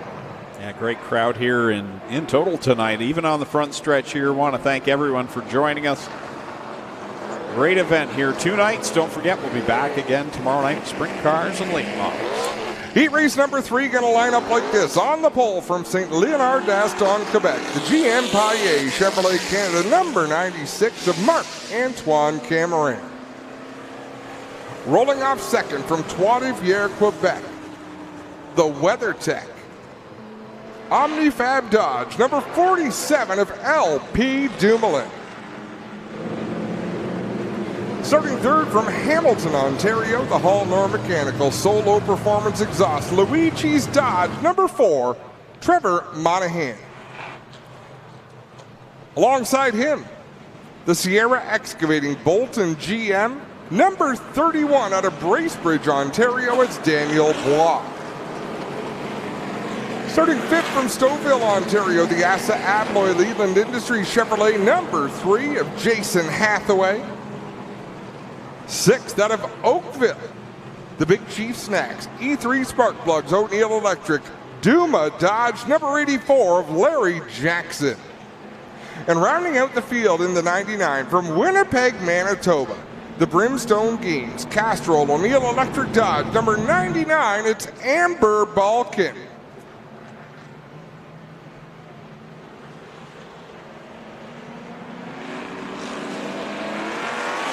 Off we go. Cameron jumps out to the lead down in corner number 1. Dumoulin on that outside. Oh, Bois gets stacked up behind him. Trevor Monahan looking to the inside of Dumoulin as they charge down the back straightaway into turn number 3. Cameron out in front. Dumoulin trying to hold down Monahan. Monahan with the old 8 tires turns better than 4 approach. got a donut to show for it as well. Dumoulin with a handful down in corner number 1. Monahan will pull away from him. Daniel Bois gathered things up. He runs in the 4th spot just ahead of Jason Hathaway and Amber Balkin, who really didn't turn any practice, but she has some ARCA experience racing in the dirt. Past Larry Jackson there in those first couple of laps. Here comes Bois to the inside of Dumoulin now, looking for the 3rd position. They work down the back stretch into 3. Balkin makes some contact with Jason Hathaway that last lap down in 1 and 2. She really rolls into the turns with a lot of speed in that 99. This is Hathaway's first start on the grid. Yes. Last 2 years we had Sheridan the year before, and yeah, it's got to be as Daniel Bois to the inside of LP Dumoulin in that battle for the 3rd spot. Look at Trevor Monahan closing the gap on our race leader, Cameron.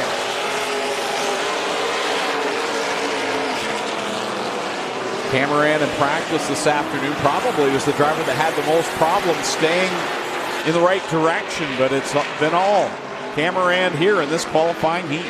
He's been doing something that dirt racers do in this heat. He's been searching all over the racetrack trying to find speed. Done a good job.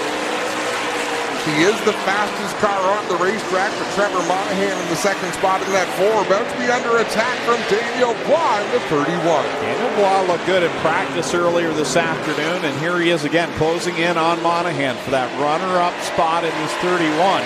All this taking place behind Marc-Antoine Cameron as Bois will take over that 2nd spot. Trevor Monahan, that car has a ton of body roll. Look at that left front. Just about picking it up off the racetrack as Daniel Bois gets around. Let's see if he can close the gap on the 96 of Cameron. Hathaway and Dumoulin right now. That's the battle behind them in the 4th and 5th position.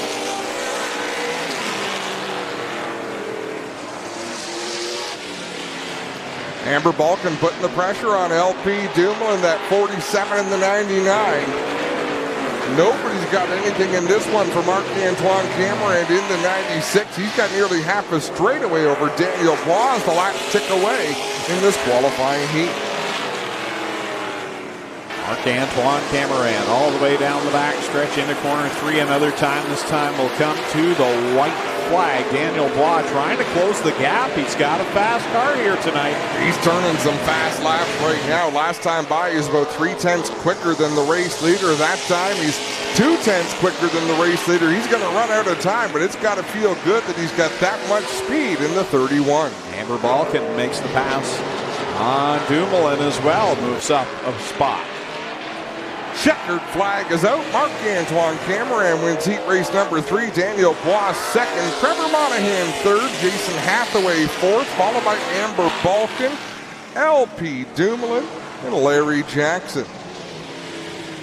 That will do it for the qualifying heats for the NASCAR Canada Series. Let's take a quick break here on GeForce TV. When we come back, I believe it's time to go B-Main racing with the crate sprints.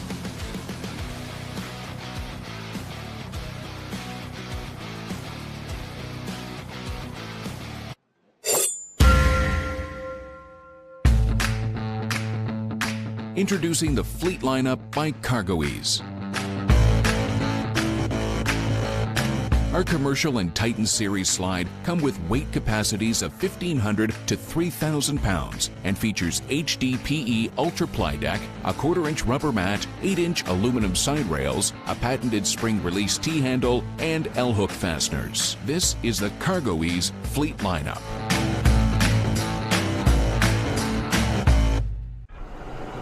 Your mom got a new tractor? Yep. Can't she see in the dark? Can do.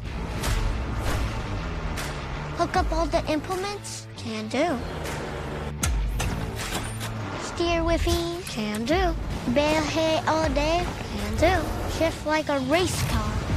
Can do. Keep a juice box cold? Can do. I'm out of here. Tiffany Gate Fresh Gourmet. Our savory potato sides can be prepared any way you like. Serve warm or chilled, as a main or as a side. Tiffany Gate Fresh Gourmet. Create your way to great taste.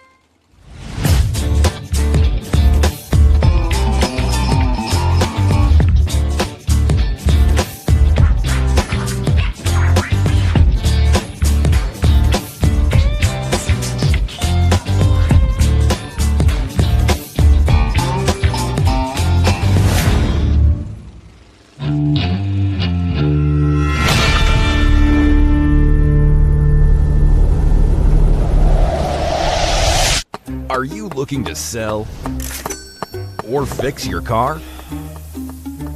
You can do it all with Kenny U-Pull. Whether it's running or not, we pay you top cash on the spot. We'll even tow your car off your lot.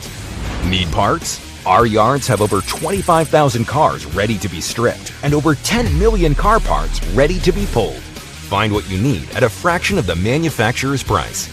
Fix it or sell it with Kenny. Visit KennyUpull.com today. Welcome back to Ohsweken Speedway. It's time to go B-Main Racing in the crate sprints. I'm Adam Ross. Greg Callen's taking a bit of a break right now, folks. Here's how they'll line up in this B-Main. 10 cars going to transfer into the feature event on the pole from Ottawa. The M52 is Mark Superman. Alongside him from Baden, Ontario, the 2 is Travis Hofstetter. Starting third in the 20L out of Grimsby, it's Caden Lapsevich. Fourth from Ohsweken, the 77E is Ashton Van Every. Fifth from Wainfleet, the 72 is Tanner Podwinski. Sixth from Harrisburg, the 14W is Greg Wilson. Seventh from Jerseyville, the 53 is Logan Schwedick. Eighth from Ancaster, the 51 is Trevor Young. Ninth out of Ohsweken, the 9C is Brian Nanico. 10th in the 16X from Ancaster, it's Keegan Baker.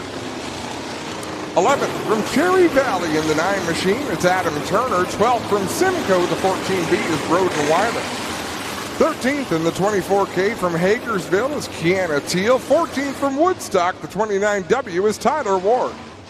15th from Hagersville, the 11W is Jeremy May. 16th from Brockville, the 52 RHR is Matt Billings. 17th from St. George, the 69K is Ken Hamilton. 18th from Roslyn, the 4K is Jamie Kay. 19th from Ohsweken, the 38 is Melissa Miller. 20th from Ohsweken, the 28T is Cam Thompson. Rounding out the field from Ohsweken, the MK8 is Matt Hill. Am I allowed back now? Yeah, you're allowed back. I thought that was pretty slick, though, wasn't it? Guys, just look at this field of cars going for 12 laps and 10 spots here. It's going to be a wild one. No qualifying heat races, just time trials tonight. And a B-Main. Pretty wild show out here, guys, as we bring you what's pretty much a feature event for 12 laps to decide our last 10 starters. Well, and look at the back of this field. Matt Billings in the 52, one of the fastest crate sprints that we've seen here over the last couple of years. He'll be fun to watch, work up towards the top 10. Remember last season watching Cam Thompson in the last chance race? That's exactly what I was thinking about. He had so much fun, he did it again. He's starting at the back of the B. Don't be surprised if we see Cam up inside this top 10 early on in the B. So there was a bit of an issue with time trials. They went out and timed groups, and one group got a lap more than the rest of the group. So they actually cut off the additional lap, and it affected the starting lineups. We've had a couple of starting lineups for this one, but the officials did a good job, got it right. This is how they should be lined up out on the racetrack. Last chance showdown, 21 cars, only 10 will make it to the A main. The rest will load it up for the rest of the night through the Cargo East start zone. Carter Long will drop the green flag. We're on it for 12 laps.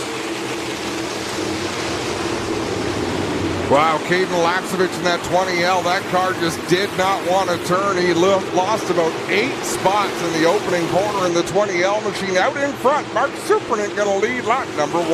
Travis Hofstetter in tow in that 2 car. He's been quick here over the last few weeks, so keep an eye on him. And now Matt Billings. Same thing happened in the qualifying session. Had power issues, and now the 52 off pace up in corner 1. Slow on the outside of 1 and 2, headed for the pits. What a tough break as the yellow flag flies. And he's going to lose steam just before the entry of the pits, so that will bring out the Dixieland Grill caution flag. Matt Billings from Brockville, Ontario will need the push from our Kenny U-Pull push truck team. 2 laps complete in that one. Billings was one of the drivers we suggested you watch from the drop of the green flag. So let's have a look at drivers who are in transfer spots. Kiana Teal right now in that 24K holds down the final transfer position. 10 cars out of this one will transfer into tonight's A main. Could finally have Adam Turner with us. He's not just at home watching. Well, I'm kind of lonely, though. Normally he's sending me text messages throughout the night. It's too busy for you tonight. He's a color commentator without commentating. He just sends private messages and makes us seem more intelligent.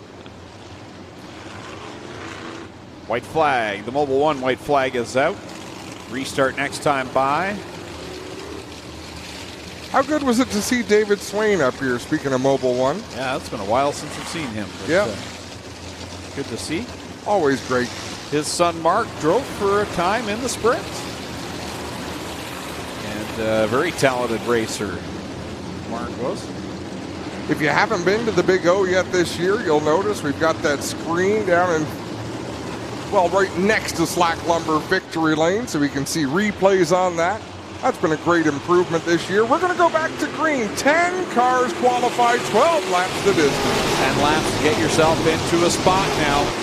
Vernon out in front. Look at Brian Anico. Shoots out of a gun there off the corner. He's up to the 5th spot in the Canada Fuels 9C. Caden Lapsevich again with a problem on that restart. Loses a couple of more spots. Oh, Anico card into the front stretch wall. Into the front stretch wall again. Yeah, there's no way that right rear could have held up to all that. And Anico, who had a great opening lap there after that restart. Going to put us back under the Dixieland Grill caution flag. Crow will come to a stop on the high side of corner number 2. He had a great launch on that restart. And unfortunately, next time by the start-finish line, smacked the wall. Let's have a look at this replay as you see him off the. Ooh, that's a tough hit. And then the car said, "No, I'm not doing that again." No, that'll be the end of the night for Brian Nanico. Signaling for 2 minutes.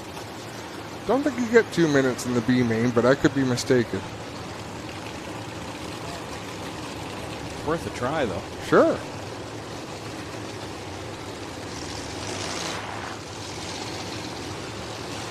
Well, guys, it is a bent rim and a flat right rear for Brian Anico, asking 2 minutes in the work area, but that is not guaranteed unless you're in the A main, which this is only the B qualifier. So tough break for Crow. He'll have to head back there and watch this one from the stands.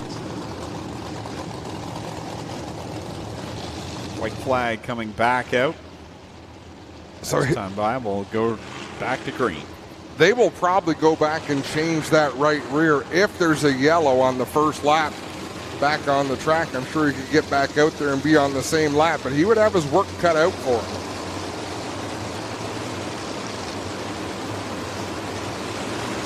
Look at Cam Thompson. Up to the 11th spot right now. If you take the 9C out of the running order on our scoreboard, that's going to bump Cam Thompson right now into that 11th spot. One more position.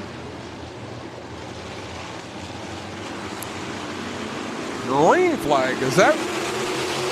Supernick continues to lead the way with Ashton Van Every putting on the pressure from the 2nd spot. And Cam Thompson will work his way by Kiana Teal there, continuing to make moves as Supernick out in front of her. Van Every, then it's Hofstetter, Schwedick, and Podwinski, your top 5. Good battle behind that with Wilson and Baker. Tyler Ward looking to get into the show as well.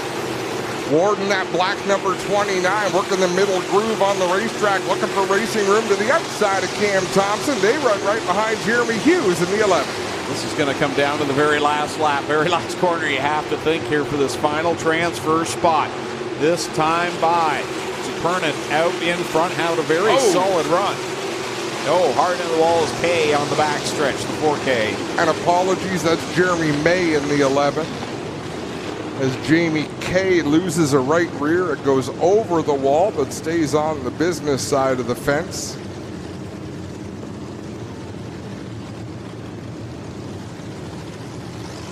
Not sure what caused that to happen. Put us back under the Dixieland Grill caution flag.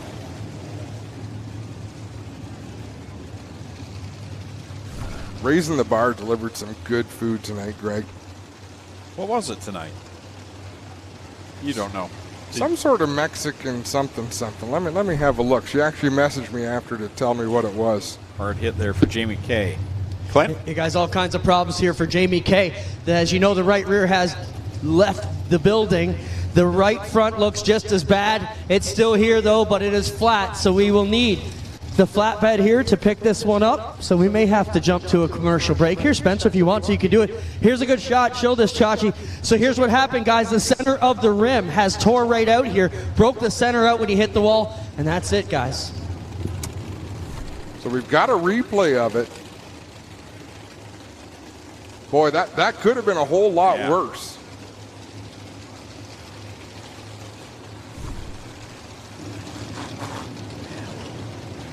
Losing a wheel has got to be the most gut-wrenching.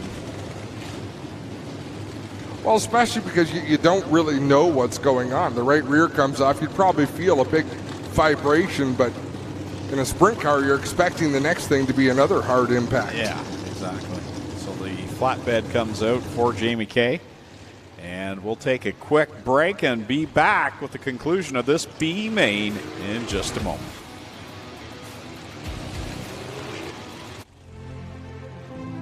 Farmall.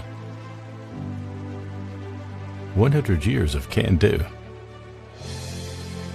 100 years of milestones. 100 years of family. Generation after generation, its legacy lives on. The one for all since 1923. Tiffany Gate Fresh Gourmet. Our savory pasticides can be prepared any way you like. Serve warm or chilled, as a main or as a side. Tiffany Gate Fresh Gourmet. Create your way to great taste.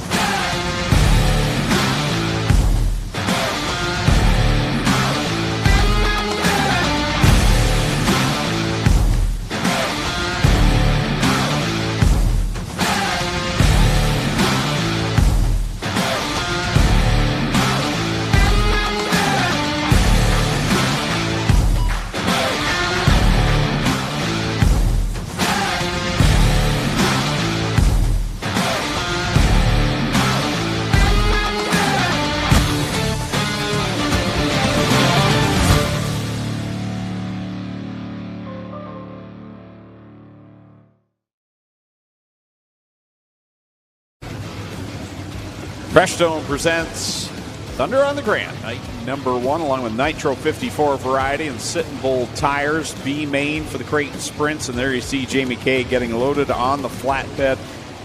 And we'll get back to racing in just a moment. Halfway home in this one, 6 laps down, 6 to go.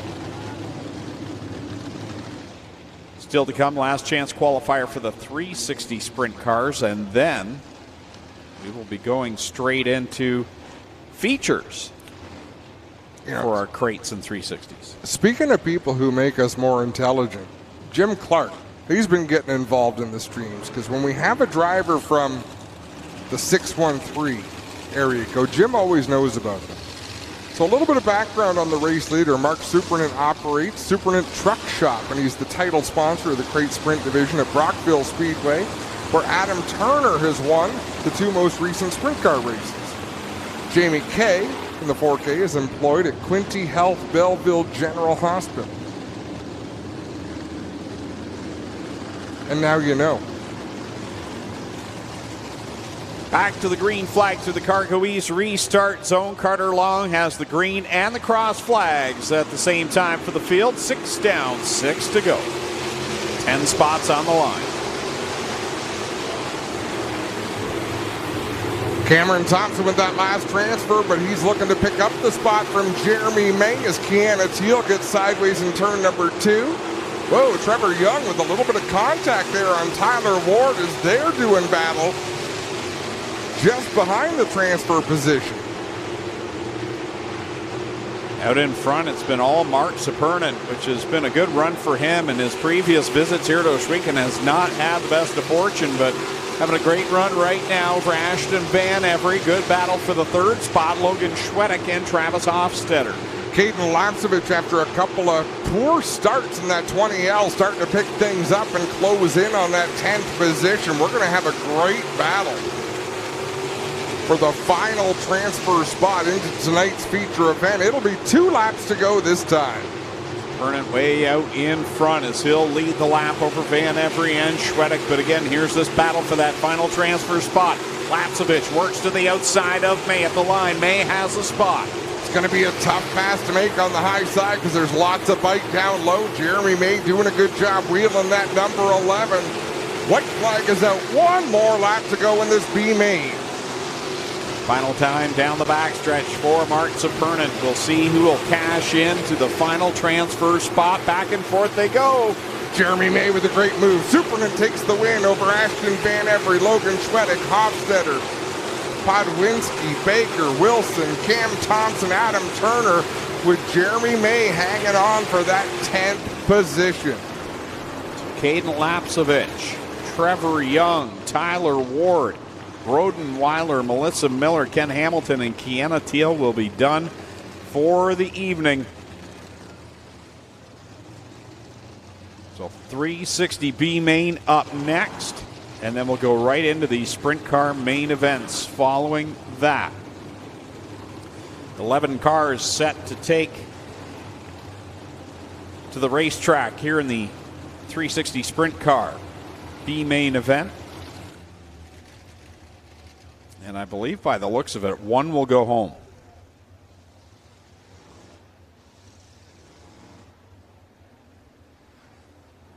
I believe that will be the case. We will be taking... That doesn't make sense. Nope, sorry. Top 6 will transfer. That makes sense. There we go. So 5 will go home from this one. Here's the starting lineup for the B main. 12 laps of distance on the pole out of St. Pete, Quebec in the 3G. It's Dale Goslin to the outside from Cloverdale, Ohio in the 17 is Jared Horseman.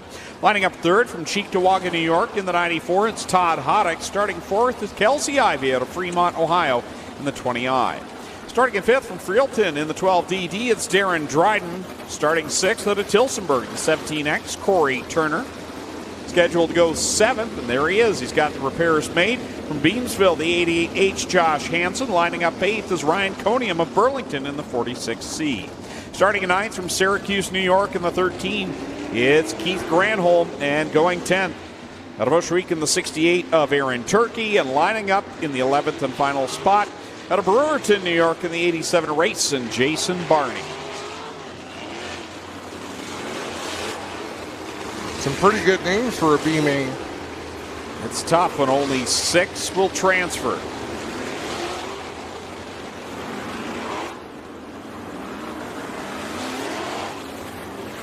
Five of these drivers regulars on Friday nights.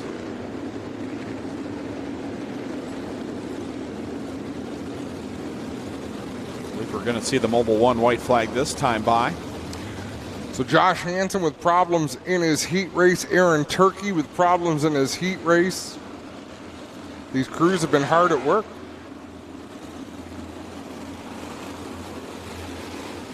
White flag is out. Dale Goslin and Jared Horseman will bring us to the green. 12 laps the distance. Quebec and Ohio represented in row number 1.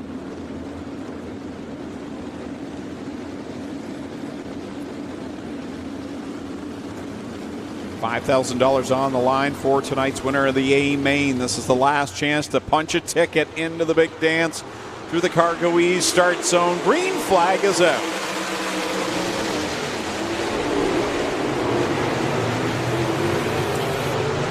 Clean start in this one as they charge down the back straightaway. Drivers looking to quickly put their way into the show. Josh Hansen working on Todd Hoddick for that third spot out in front. Dale Goslin chasing down Jared Horseman. Aaron Turkey with problems that time through 1 and 2 loses Contact with the back of the pack as Jared Horseman takes the top spot from Dale Goslin. Cloverdale, Ohio driver out in front in that 17. Always quick here on Nationals weekend. Corey Turner on the outside looking in. He runs in the 7th spot right now in that Lone Wolf Fireworks Mobile One, number 17X. Wow, sorry, Keith Granholm and Ryan Conium make contact on the front stretch. Close call there. Horseman out in front, extending his lead just slightly over Josh Hansen. Although Hansen was quicker that lap in the 88. Corey Turner has caught Todd Hoddick, and that's a battle for the 6th spot. Corey had his hands full in the qualifying heat earlier on this evening, and now he's on the outside looking in. He's been a top contender so far in 2024 here on Friday nights, but no provisionals. Nope, you got to race your way. Turner's going to work the outside of the racetrack, sort of the middle groove behind Hoddick in the 94. Couldn't make that work, but he's going to stick it out up there. We're halfway through this B main already. Hansen trying to close ground on Jared Horseman. He's got that Julie Swayze Remax J&E Recovery 88H hooked up on the bottom in 1 and 2. Here he comes at 3 and 4. Corey Turner swings to the outside of Todd Hoddick. Hoddick got crossed up going into 1. Turner takes advantage and gets that all-important 6th spot. He'll put the Lone Wolf Fireworks 17X in front, but Hoddick gets him back at the line that time by 4 laps left to go. Turner not giving up on the high side. They'll race side by side down the back straightaway. Here's the battle for the lead as well. Josh Hansen's right there on the tail tank of Jared Horseman, but we continue to watch this battle between Turner and Hoddick. Turner slides up the track in turn number 2. Don't look now, but here comes Aaron Turkey to make it a 3-car dance for the final important spot in this one. Aaron Turkey's come from a long way back to make up the ground to get up and be in contention for a spot. And here he goes around the outside of Bo. Corey Turner can't possibly know that Aaron Turkey is working the high side as he comes through 3 and 4 to the white flag. 1 more lap to go. Turner's got to be thinking, where did he come from? Aaron Turkey on the outside line charges up into a transfer spot. Jared Horseman gets the win over Hansen. Then it's Dryden, Goslin, Ivy, and Turkey will be the top 6. Wow. Corey Turner, Todd Hoddick, Ryan Conium, Keith Granholm, and Jason Barney, who did not make the call. Wow. Will be done for the evening. What a drive by Aaron Turkey early on in that B main. Got way off the track, and he lost contact with the rest of the pack, and he drove his way back into a transfer spot in that GSR 68. So that concludes B mains. It's going to be feature time for the great sprints up next, followed by the 360s. We'll take a quick break here on GeForce TV.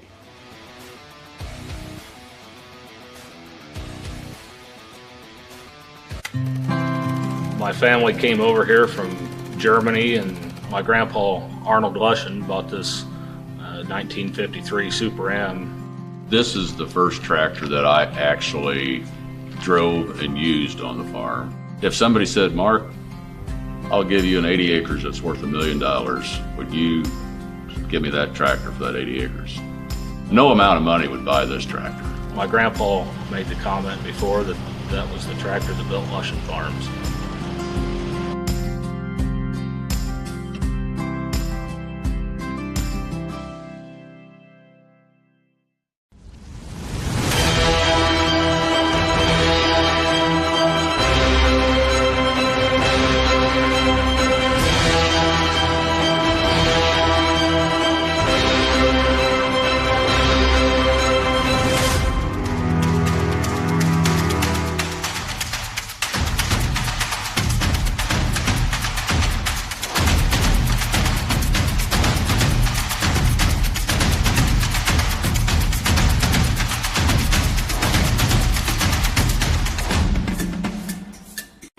Tiffany Gate Fresh Gourmet. Our savory potato sides can be prepared any way you like. Serve warm or chilled, as a main or as a side. Tiffany Gate Fresh Gourmet. Create your way to great taste.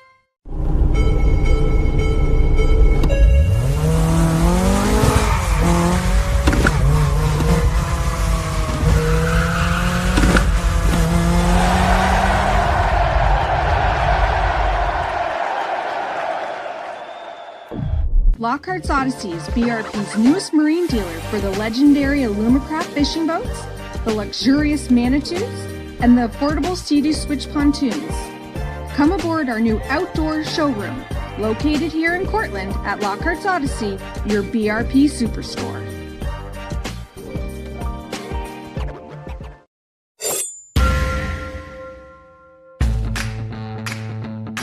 Introducing the fleet lineup by CargoEase. Our commercial and Titan Series slide come with weight capacities of 1,500 to 3,000 pounds and features HDPE Ultra Ply Deck, a 1/4-inch rubber mat, 8-inch aluminum side rails, a patented spring release T-handle, and L-hook fasteners. This is the CargoEase fleet lineup.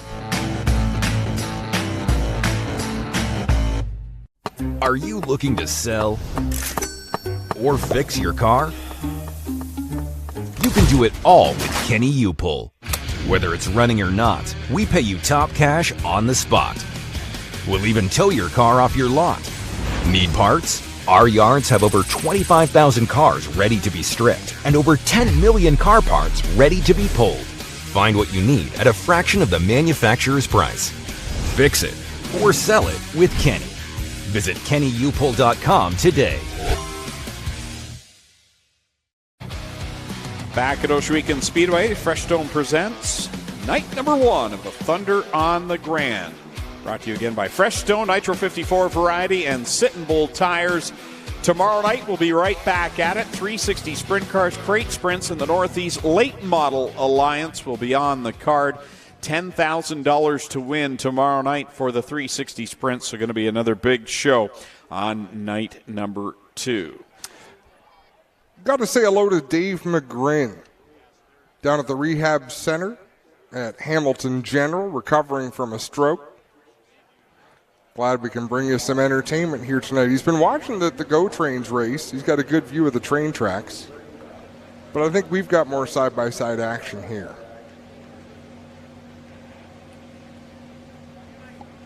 Beautiful sunset taking place right now off of corner number 3 behind the VIP suites. Great crowd on hand, Greg.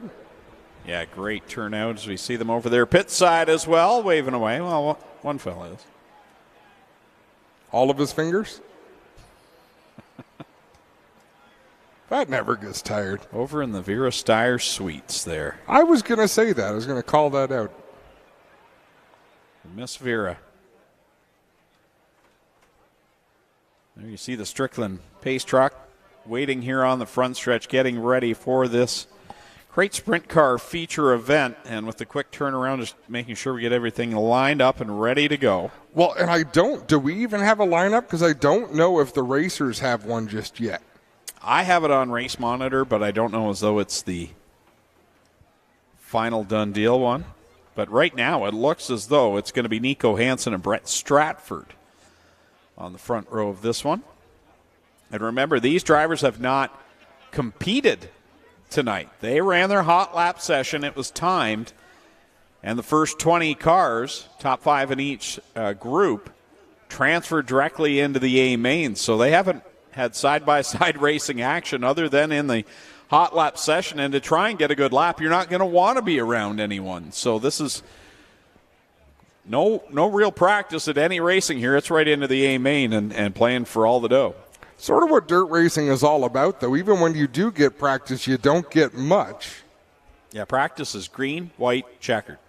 If you're new to Oshewigan Speedway, which surely some people are, we're one of very few facilities that has a warm-up track in the back where we fire off all the sprint cars. Where most facilities, you got to wheel them out onto the speedway and then get the push trucks out. Well, we're able to do it on the back straightaway, get them all fired. So when they come on the track, they usually come on as one big group, get themselves sorted out with a lineup.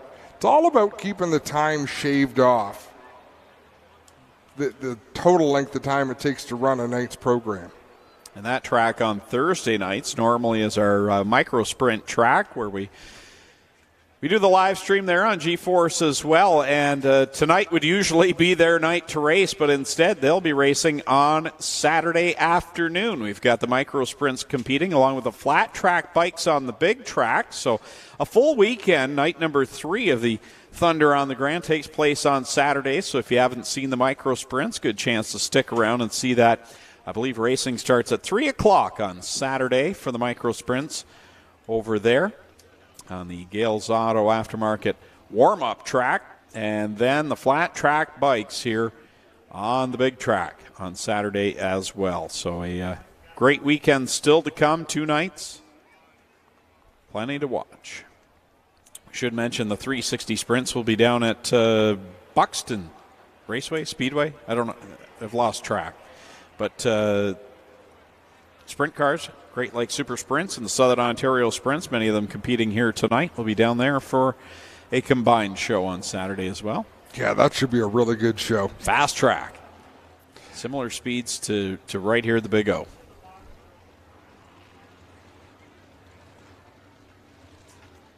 Cars are rolling out onto the speedway. Here's how they'll line up for this 30-lap feature event. 30 cars for 20 laps. On the pole from Beamsville, the 27 is Nico Hansen. Starting second from Wainfleet, the BS 39 is Brett Stratford. Third, the 88 from Brantford is Lance Erskine. Fourth out of Rockwood, the 74 is Rob Neely. Fifth from Stony Creek, the 24A is A.J. Lewis. Sixth from St. Catharines, the 2S is Al Slate. Seventh in the 14 from Thamesford is Larry Gledhill. And eighth, it's the Iceman, Johnny Miller, behind the wheel of the number 20 from Six Nations. Ninth from St. Thomas, the 52 is Jesse Costa. 10th from Thorold, the 71 is Brent Bigelow. 11th from Picton, the 87 is Andrew Hennessy. 12th from Georgetown, the 2M is Steve Murdoch. 13th from Wainfleet, the 85C is Cam McKinnon. 14th from Brighton, the 98 is Jonah Mutton. 15th from Port Colborne, the 777O is Cameron Ohm. 16th from Oswego, the 99 is Joshua Hill. 17th from Port Perry. In the 4B, it's 4-barrel Daryl Peltier. 18th from Kitchener, the 50LS is Adrian Staley. 19th from Listowel, the 97 is Sheldon Bender. And 20th, the final driver to lock in on time from Gatineau, Quebec, the 72R is Bruno Richard. 21st from Ottawa, the M52 is Mark Supernant. 22nd from Oswego, the 77E is Ashton Van Every. Row 12 on the inside, the 53 from Jerseyville is Logan Schwedick. Alongside him from Baden, the 2 is Travis Hofstetter. 25th from Wainfleet, the 72 is Tanner Podwinski. 26th from Ancaster, the 16X is Keegan Baker.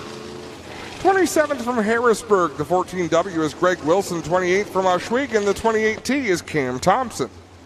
29th from Cherry Valley, the 9 is Adam Turner. And rounding out the field from Hagersville, the 11W is Jeremy May. How about this for the pole sitter? He spent the first few weeks not even able to get that car up to speed because of some problems they were having when putting that car under load. They changed the motor out. Now he's on the pole for the biggest race of the year so far. I think there's some nerves. From Josh, at least, I don't know what Nico's like. I haven't met Nico and talked to him to get a read on his demeanor. But Josh seems so cool and calm and nothing phases him. You have to wonder if Nico's a bit of the same, and this is just, yeah, I'm on pole, let's go. They barely look related. Yeah, I know, right? Much different look yeah. for the two of them. Good for Nico, though, with all those struggles at the start of the season. Not just Nico, but the entire team. They really went through the ringer trying to figure out why that car would not go, and now starting up front here in the biggest race of the year so far. Big deal here for the Julie Swayze Remax J&E Recovery, number 27. What a flock of race cars out there. 15 rows of 2. Great audience on hand, a great audience watching online. Don't forget, folks, chime in. Let us know where you're watching from. I always get a kick out of seeing what parts of the globe our fans have tuned in from.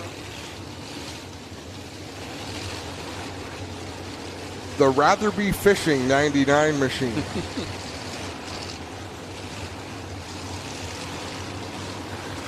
Better be careful what you wish for tonight, Josh. There's a lot of puddles in the infield.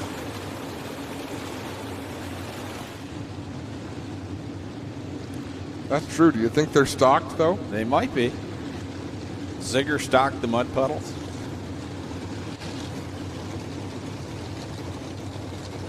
Still under the caution flag, I think, for another lap at least. Carter grabs the Mobile One white flag. Elliott's still got the yellow out, so we're definitely staying yellow. Elliott's in charge, right, Elliott? There you go. So Adrian Staley in that 50 LS. We haven't talked to him a ton. He does have sponsors on the car, but they're on the inside of the wing. Ackland Insurance, Larka Custom Machining, Bell Cartage, West Tex Coatings. He won his first feature in 2023 in the Fall Classic at Humberstone. He was the last ever to win an Action Sprint Tour heat race and feature race. There you go. See, you're learning something. You sounded like Tommy Gooch there. I felt a little bit like Tommy there. That was a lot of information that fell out. And useful.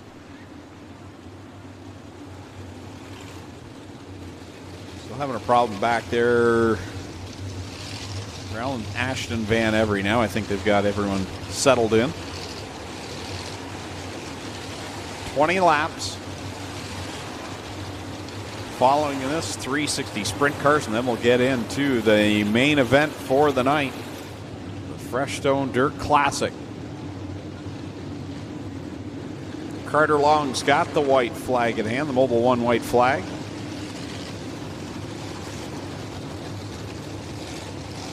.30 strong, 20 laps. The youngster, Nico Hansen, on the pole. And I guess we can call him the veteran now, Brett Stratford. No stranger to victory lane. And that BS 39. And right behind them, got his first career win here at Oshwegan Speedway earlier on this year in that 88. Keep an eye on Lance Erskine. He's been a fun story to watch here in 2024. Field bunches up in corner number 3. Coming down to the Cargo East start zone. 20 laps the distance for the Strickland Brantford Chevrolet Crate Sprint Car Division. Thunder on the Grand. Night number 1, feature 1 underway.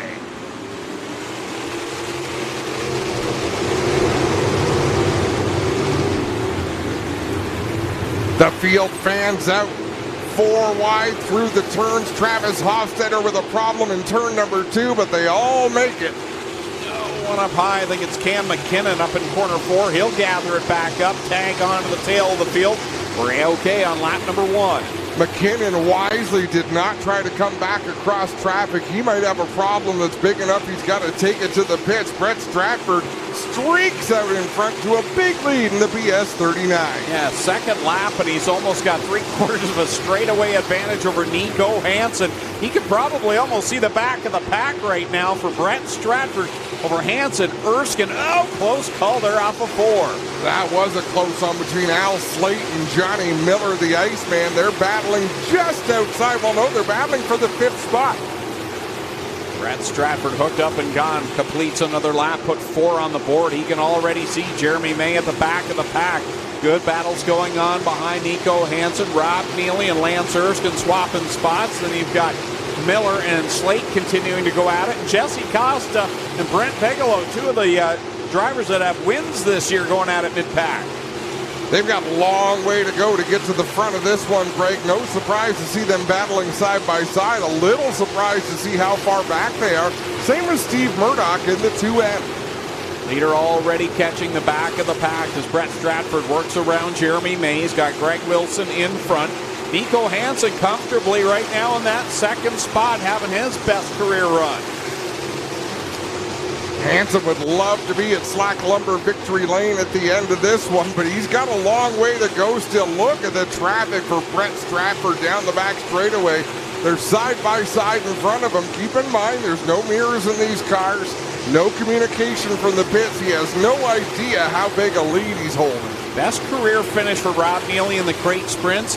came in this event 1 year ago. He finished on the podium, and right now he's challenging for that runner-up spot as he'll work to the inside of the 27 and Nico Hansen. Here comes Neely working the bottom. Neely down low, Hansen up high, Lance Erskine right behind them. We'll have a 3-car battle for the second spot. Brett Stratford trying to dice his way through traffic. Tell you what, I think they're catching Brett Stratford because of this traffic. Oh, Nico Hansen smacks the wall off before Erskine will get by him. Here comes Erskine to the outside of Neely.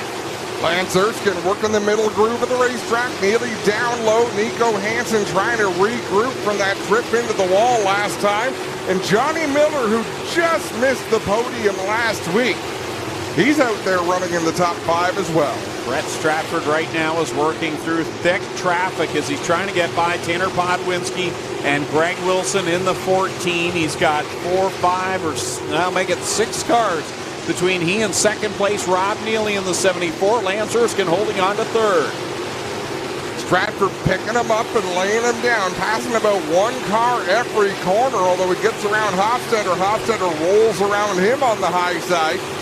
He'll stay committed to that inside groove off of turn 2. Halfway down the back stretch goes your leader as he continues to work by cars, gets by Jonah Mutton, now working on Tanner Podwinski. As we've now got just 6 laps left to go for Brett Stratford. The battle for second is the best one. Neely and Erskine. There was a close call off of turn number 4. Neely just about squeezed Erskine up into the outside wall. Erskine had to bite the brakes. He is back on the attack now. Once again, looking to the outside as they exit turn 4. Johnny Miller right now trying to get his way onto the podium. He sees Lance Erskine. He can see Rob Neely, but just can't get there to them.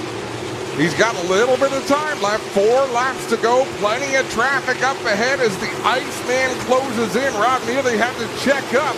Lance Erskine right behind him looking for somewhere to go. He'll look to the inside. He'll take the second spot off of corner number 2. Neely's not going to go away, though. The wily veterans right there as Erskine will make some room off of corner 4. Here comes Neely back to the bottom, and I believe he had the spot at the line.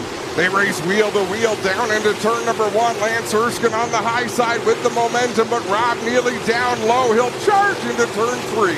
Erskine got boxed in. Here comes Johnny Miller now. He's going to make this a 3-car fight.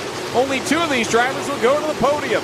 2 laps to go. Brett Stratford with a huge lead. Look at this battle now. Brent Bigelow gets around Johnny Miller. Bigelow has come from a long ways back. White flag out for Brett Stratford, who's led since the drop of the green flag.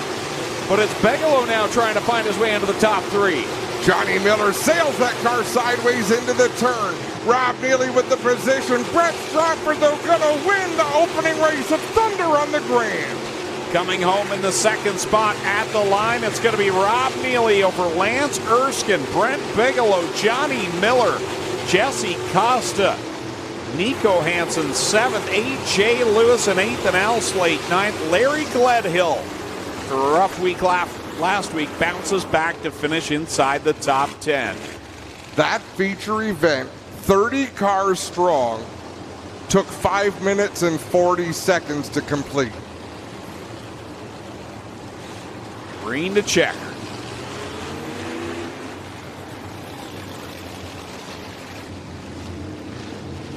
Having a look at some of the stats here on that. I want to see if that was a record. What was the time? 5 minutes, 40 seconds? It was actually quicker than that for Stratford to get to the line. The record's 5 minutes and 28 seconds for Hannah Farrell in a 20-lap feature. Nonetheless, Brett Stratford's going to park it down in Slack Lumber Victory Lane over Rob Neely. Rob ends up on the podium when it's still daylight. There he is with the second place, and Lance Erskine will cross the line in third. Lone Wolf Fireworks lights up the sky. This guy's going to light it up on camera here in a minute. He's always stoked, and even more so when he wins. Send it down to Clinton Jeffrey in Slack Lumber Victory Lane. Thanks a lot, Greg, as we get set to go. A super pumped Brett Stratford will probably come out of his car. At this event last year, got wrecked on night 1. It cost him night 2. He will be super pumped to get this home-built car into victory lane. Let's hear it for your feature winner tonight in the crate sprints. Brett Stratford.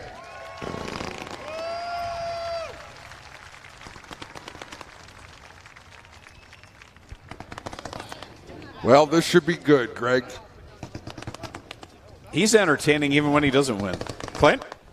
We'll get Brett out front here to talk to us in just a second. He's getting handshakes from the crew back here, getting ready to go. Lance Erskine in, we'll talk to him as well. Brett, come on around front so we can talk to you. How about it, ladies and gentlemen, for Brett Stratford. Brett, you get it done here tonight. You were on a mission, flat out to go out and whip some butt, and you did it tonight. Talk about your drive, bud. Yeah, man, we were bound and determined tonight. I didn't really care what happened. I was going to be honored tonight. I was sick of second place. My guys have been working so hard. It was time to give them a good one. So here we are. Thanks, Johnny Lomber from Slack Lumber, and I'd thank another sponsor, but I don't have any. If anyone's got any money they'd like to throw my way, I'd love to take it. Brett, you've been pretty exciting this year. I'm sure you'll have some offers. Good job, man. Congrats on the win. You got to feel good about tomorrow night now, too. I never put the buggy in front of the horse. Tomorrow's a whole nother day, man. Let's talk about something else you don't care about. Point leader. I don't care. All right, there's Brett Stratford, ladies and gentlemen. Your point leader tonight, unofficially coming in. And how about this guy, Rob Neely, pulls off a heck of a run in front of your old buddies here from NASCAR. What a drive, Rob. What a night for you to step up and park it here on Slack Lumber Victory Lane. Well, the biggest thing is I had a good crew. They set the car up great, good friends. It's all about just fun, and that's what we're doing. I upped it for one last year. We still haven't got it the number one, but we're there. We got to get there. I want to thank Radio Shuttle, Hot Tubs. Without these guys, it's not possible. And the best thing, too, is the fans. This is a great turnout. It was a good show.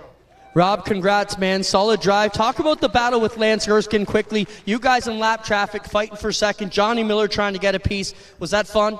Yeah, it was. I just saw him on the outside a couple times there, and I wasn't sure where we were out there, and I knew I had to stick to the bottom, but the middle wasn't bad, but it was fun. It was clean, and I think it was a great show for the fans, and thanks for everybody coming out. Thank you, Rob Neely. Second, guys, we'll get over here and get a word in with our third place runner. Well, Lance, you got a feature win already this year. I know you wanted better, but talk about your drive here tonight. Some good battles with Rob Neely, a solid finish here on the concrete. Great start to your Thunder on the Grand Week. Yeah, it was a good night for us. Third place is always good. We had a good battle with Rob going. I thought I could get him, and then we just got the lap traffic tonight, and he's been a huge support of mine, man. We got new hats in today, so that gets me fired up, and it's good to get on the podium. Right on. Lance Erskine will be third. Second will be Rob Neely in third. Your winner tonight, Brett Stratford, gets it done over Rob Neely and Lance Erskine. We'll be right back live here on G-Force TV. 360 Sprint Car feature coming up next. Your mom got a new tractor? Yep. Can't you see in the dark? Can do. Hook up all the implements? Can do. Steer with ease? Can do. Bale hay all day? Can do. Shift like a race car? Can do. Keep a juice box cold? Can do. I'm out of here. Tiffany Gate Fresh Gourmet. Our savory potato sides can be prepared any way you like. Serve warm or chilled, as a main or as a side. Tiffany Gate Fresh Gourmet. Create your way to great taste.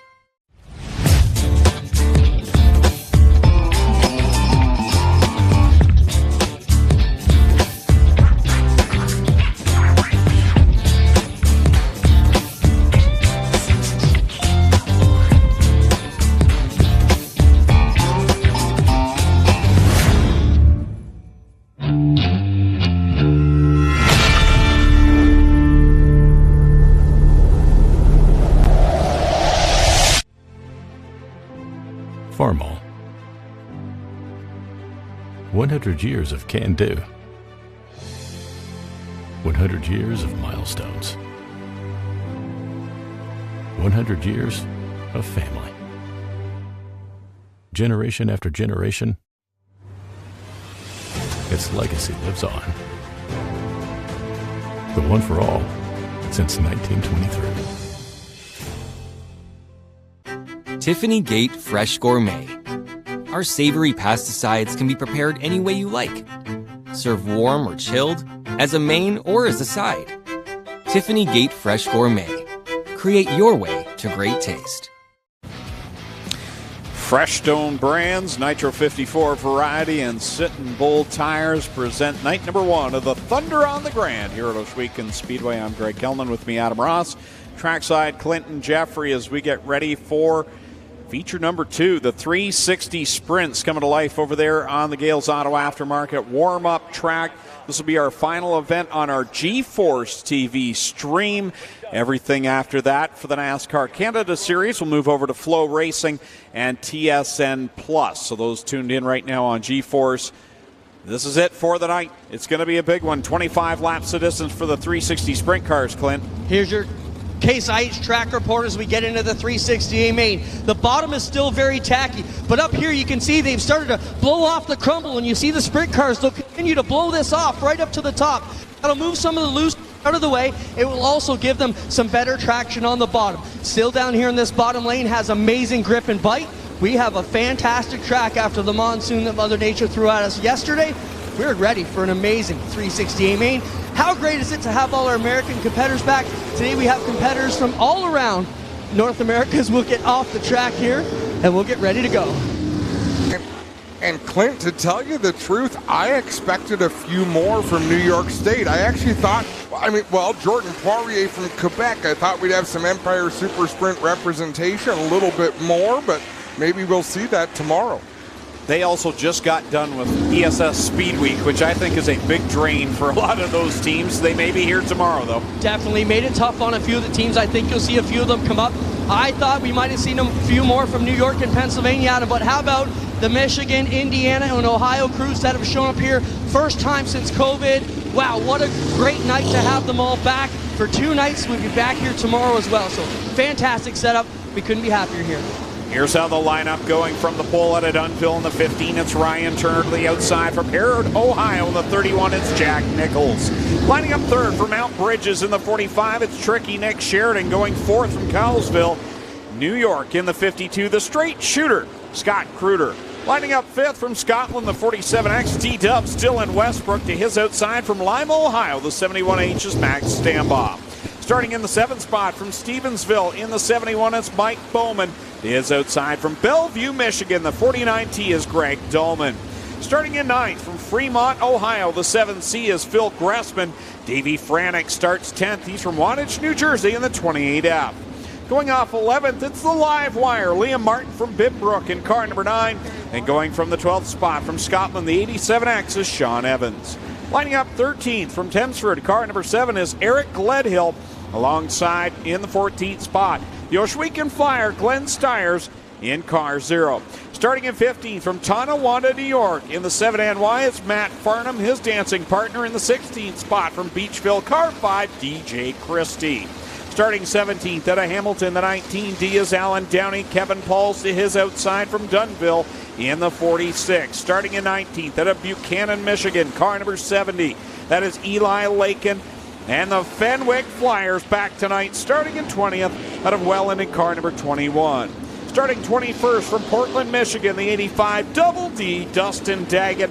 And starting 22nd out of Interkip, the 84L is Mike Lichty. 23rd starting spot from Bowmanville, the 70mm Dale Curran. Tyler Powless rolls off 24th out of Ohsweken in the 77T. Starting 25th from Cloverdale, Ohio.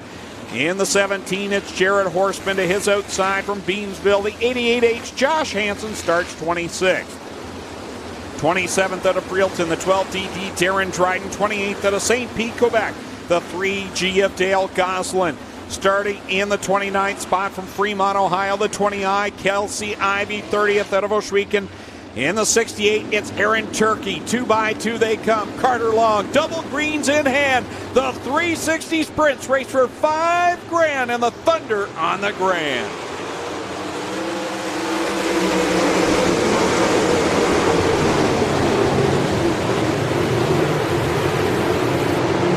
Good launch for Ryan Turner in the 15. He'll get out in front. He's going to lead lap number 1, but Nick Sheridan is hot on his heels. All sorts of traffic off the track. Sean Evans, DJ Christie at both ends. They have issues. They'll gather it back up. We'll stay green. Great battle out in front, side by side for the lead. Nick Sheridan around the outside of Ryan Turner. He'll take the top spot. Dropped the green flag in the qualifying heats. Nick Sheridan meant business. He made a hard charge pass for the lead and took the win. He'll make another bold move here to get by Ryan Turner. He's your leader. Scott Gruder up in the third spot. Dylan Westbrook fourth, and they're side by side for fifth between Jack Nichols and Max Stambaugh. And it is wild right now through the mid to back part of the track. Cars 3-4 wide as they are getting spread out now at the front, beginning to see the back portion of the pack. Watching Dustin Daggett in that 85 machine, he's exciting to watch even when he's all by himself on the racetrack. Glenn Hill right now, right behind Nichols in the 31. That's a battle for the 5th and 6th spot. Make that 8th and 9th spot as Nichols gets by Glenn Hill, and caution flag is out. Red flag. Red flag is out.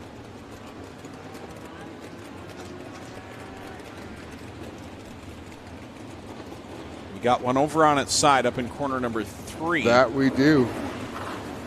I think it might be the 0, guys. Race Med crew on the scene. Roll that car over, and yes, it is the boss, the Ohsweken Flyer, Glenn Stiers. Now the car looks okay. Now it's hard to say. You get up into the steering parts, but I don't see anything wrong with this machine, guys, other than it's going to be pretty muddy. And this is where the Mother Nature's rain is going to help Glenn out here. It's very muddy and soft. I don't think it's going to be any issue at all. See that mud cake to the sideboard there on that top wing. I hope the Race Med crew has milk bags in their shoes tonight. Oh, that's where it's a problem when you got a 2-night show. Night number 2, you're still sloshing when you walk.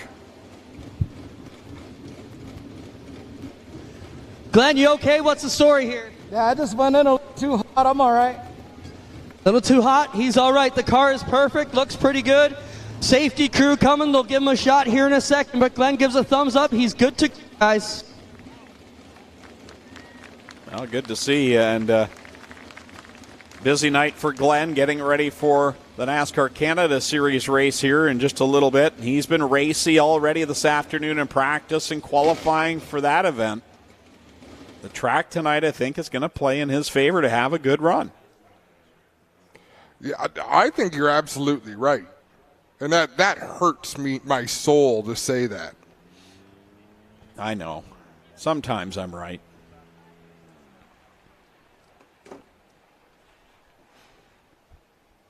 So the Kenny U-Pull push trucks. We need like push pops to be the sponsor. It would have been Kenny U-Pull push trucks are out on the track. I want to thank Kenny U-Pull for their support with our push truck brigade. We've got a great staff of push truck crew, and they take pride in what they do. They've got their own Facebook group and everything. They're their own little community. You need to be proud of a great staff, Greg.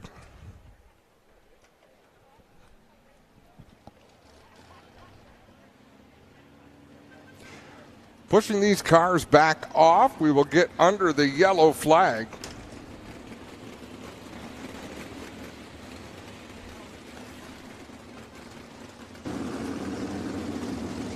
Nick Sheridan leading the way.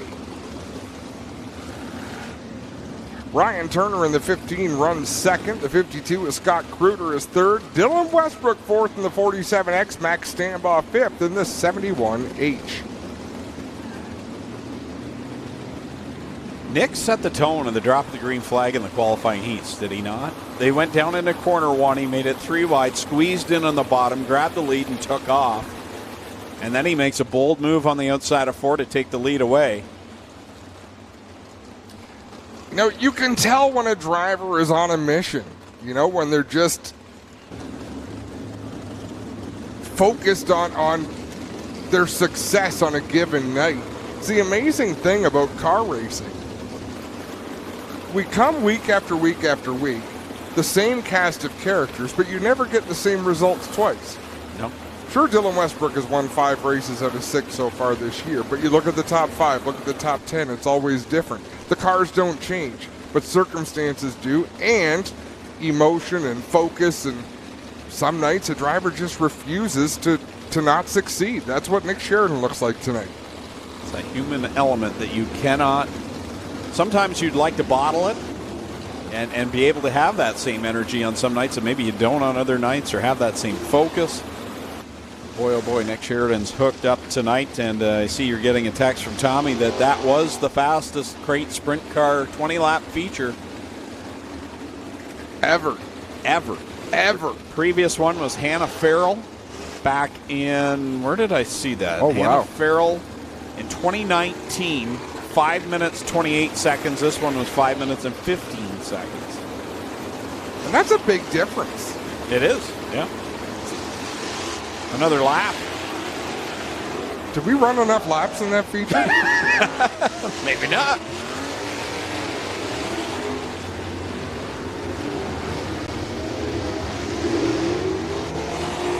All right, full field, pushed off. Speaking about a great staff, we're already emptying garbage. You know, there's a lot of pride taken. So, folks, if you're here tonight, if you haven't been in the campground, you haven't probably met Robbie Longboat, our captain of good times here at Ohsweken Speedway. But we have so many people who take their jobs so seriously to make sure everyone has a good time. They're treated to clean facilities, tidy facilities, well officiated. Everyone has their role to fill. Admit it, when you said everyone takes their job so seriously, you felt bad inside, didn't you? There is an exception to every rule, Greg Callan. We're the weak links. Even Clint takes his job seriously. Clint, his face would break if he smiled. He made that face tonight on camera. The one from Brighton. Yes, I knew exactly what you were talking about. So, do we have the choose rule in effect for this race? I see Chris Long down there with the cone. So double file restart if he's ready to take that out. Yes, we do have the choose cone. Dynablast choose cone should be coming out here, guys. There's Chris. And after seeing the crowd here tonight, I broke my face because I did smile. Oh, man. And Clint, I know how, I don't want to say how concerned you were, but when you promote live events, you never know. When you pay money to bring Chase Briscoe up, to, a NASCAR star to come support your event, you have no idea to know if that's going to be successful. But I will tell you race fans this. If you came here tonight to enjoy the NASCAR show, we totally appreciate you being here. If you're turned on by these sprint cars, this is what we run each and every Friday night here at the Big O. And it is this exciting every Friday night. So come back, enjoy the show. Choose cone is in effect. The drivers choose whether they want to start on the inside row or the outside row.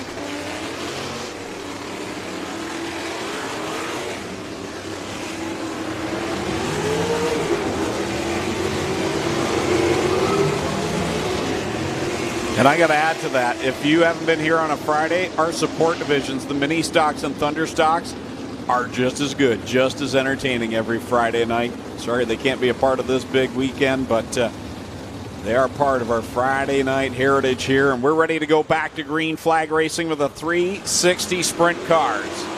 To the Cargoese restart zone, Tricky Nicky. Out in front, and he rockets away from Turner. Great launch for Nick Sheridan out in front. Turner, Gruder, Westbrook, second, third, and fourth. Trouble down the back straightaway.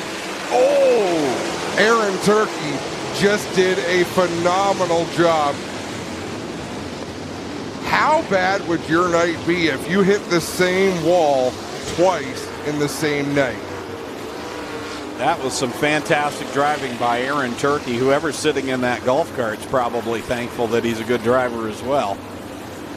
Dynamite Dave just blew off his lady fingers. Omaha. Oh, jokes are funnier when Clint says them. Let's have a look at the replay from the speed shot on the back straightaway. Who is that in the orange car? That's Jared Horseman, isn't it? In the 17, he got bouncing pretty aggressively down the back straightaway. Lakin in the 70 car, also having their share of problems. The left rear down there. Clint's on the scene as we watch the replay from the wall cam. Oh boy, that was a ride and a half by Jared Hort. Wow. Almost launched. Wow. We good, guys? Wasn't sure if we're still in replay. Up here in turn number 3, Jared Horseman. What a wild ride that. He has declined the 2 minutes in the work area, as has number 70. So we'll be going right back to it here. But a tough break for Jared Horseman. And man, that was a wild ride he took. Very lucky to not get tumbling down the back straightaway. And I agree with one of our viewers. Aaron Turkey just had the Mighty Wipes moment of the night. So did whoever was in the Porta-John at that moment. I would actually use the telestrator right now to circle the Porta-John. See, Trey, you should have been here. Well, we do have the telestrator, but you don't have it working. No, yeah, it's on some kind of funny window. I don't touch the important things.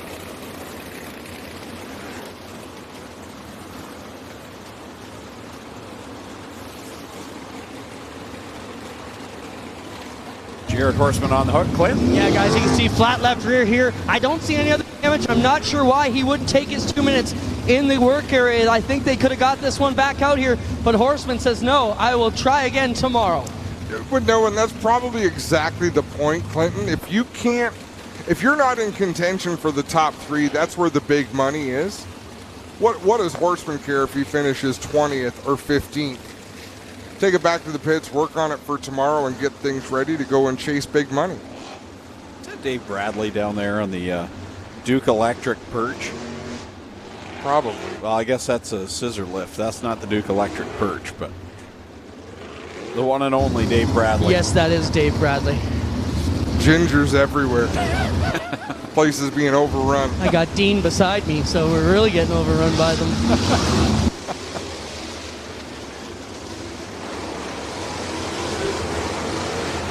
How did you and I get hired on that crew? we were all that was left.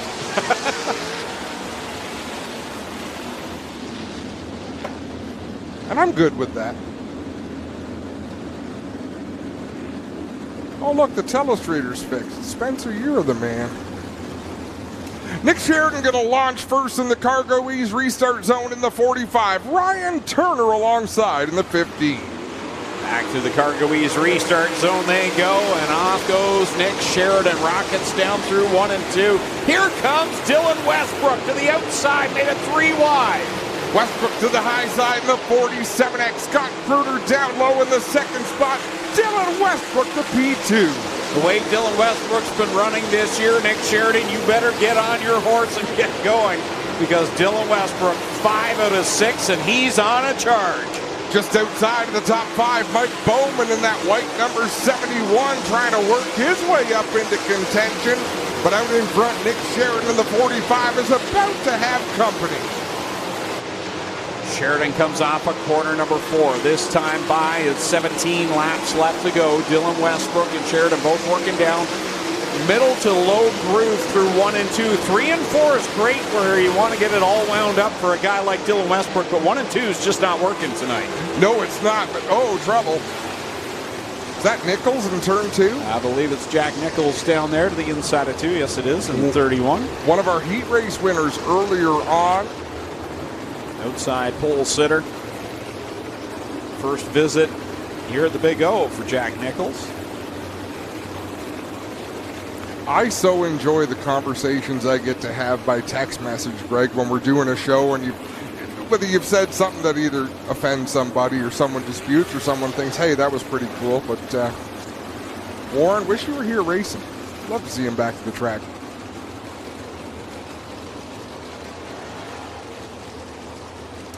Back under the Dixieland Grill caution flag again with 17 laps left to go.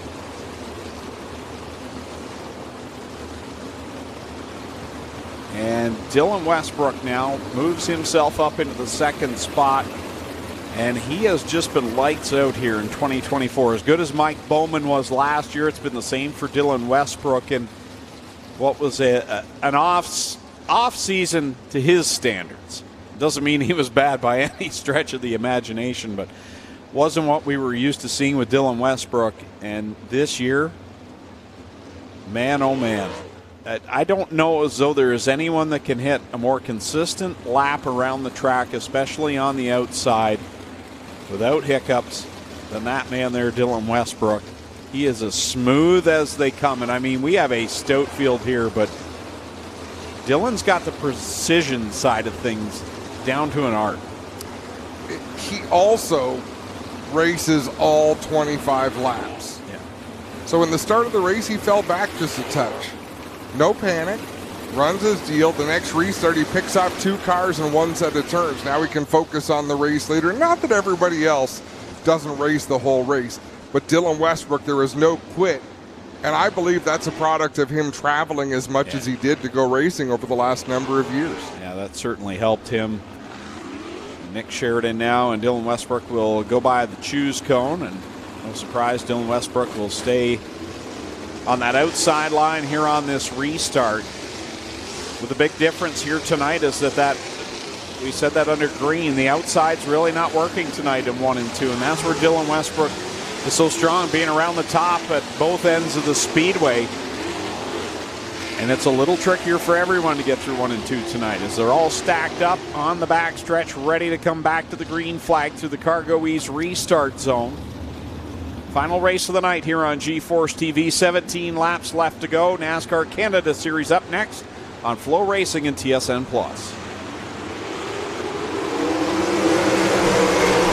Once again, Nick Sheridan getting a great launch in that 45 machine. Uses all of the racetrack. Leads the way down the back straightaway with Dylan Westbrook hot on his heels. Man, they were 4 wide back there for the 10th spot. They're going to do it again. Now we've got problems as Kevin Pauls went up the track right in front of Sean Evans. Is he going to come out of the cloud of dust? He is, but that car I don't think has any power. There is no go-go juice. That he might have a... No, the left front's good in that thing. Caution flag comes out for Kevin Pauls. Isn't it interesting how sprint car racing works? We just saw a crate sprint race, which is, in general, less experienced racers. 30 cars on the track, and they ran 20 laps caution-free. Kevin Pauls calling for a lift.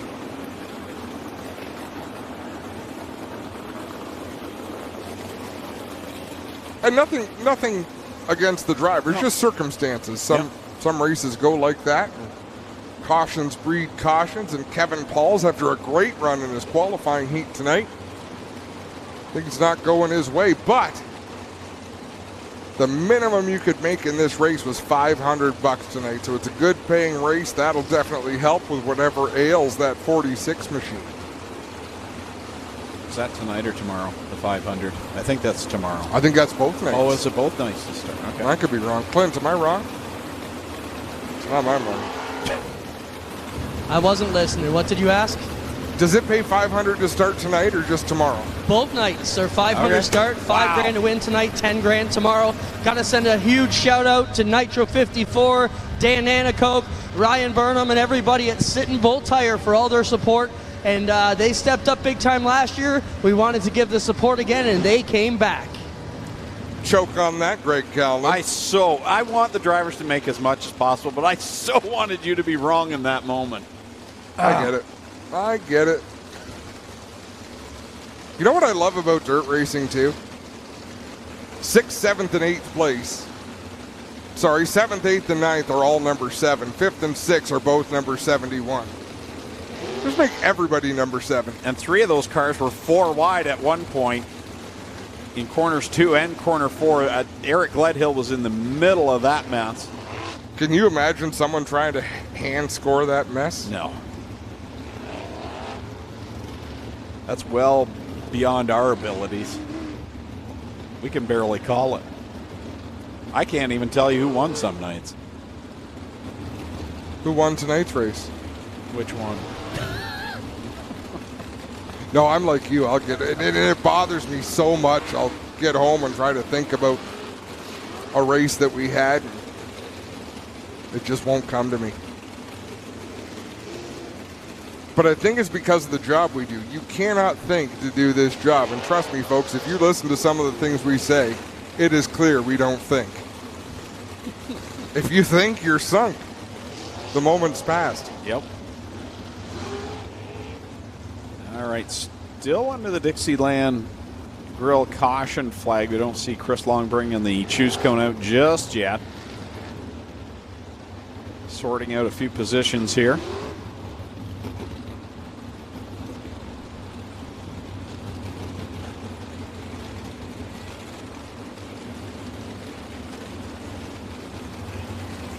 Dustin Daggett making some moves right now. Started 21st. He's worked his way to 16th.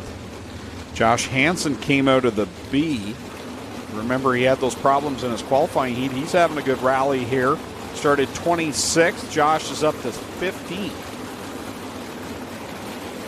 Glenn Stiers. Darren Dryden 27th up to 13th, having a good run. Oh, and that's impressive. Looks like Glenn Stiers has called it a night.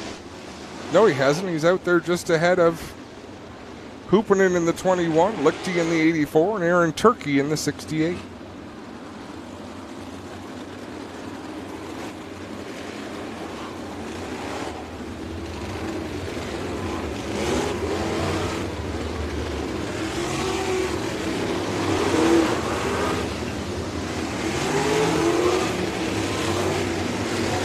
Mobile one white flag out. Field double back up. Sheridan, Westbrook. Oh, nope. Here Dave Hunsiger saying we're going to stay yellow another lap.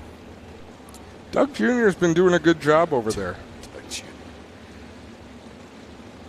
Dougie. I even got some love for proving you wrong. Thanks, Adam. You sent yourself a message? Something like that. The voices in your head have moved to texting you.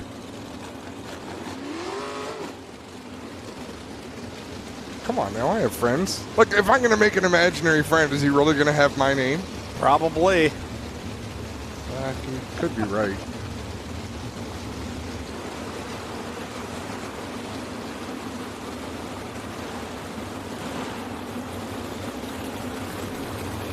Who would your imaginary friend's name be? What would your imaginary friend's name be? What was that? Darren says Eduardo. Guys, we follow Kevin Pauls in the pits. Did not have reception back there. But the drag length, the long bar on the left side that steers this car, was bent up. The crew went to work on it with a big adjuster there. They bent it back into place. He doesn't have full range. He's got 95% range. Said, send me back out. The big problem was Kevin drove down pit road and got stuck. They had to move the pace car and move a whole bunch of people out of the way. But he's back here.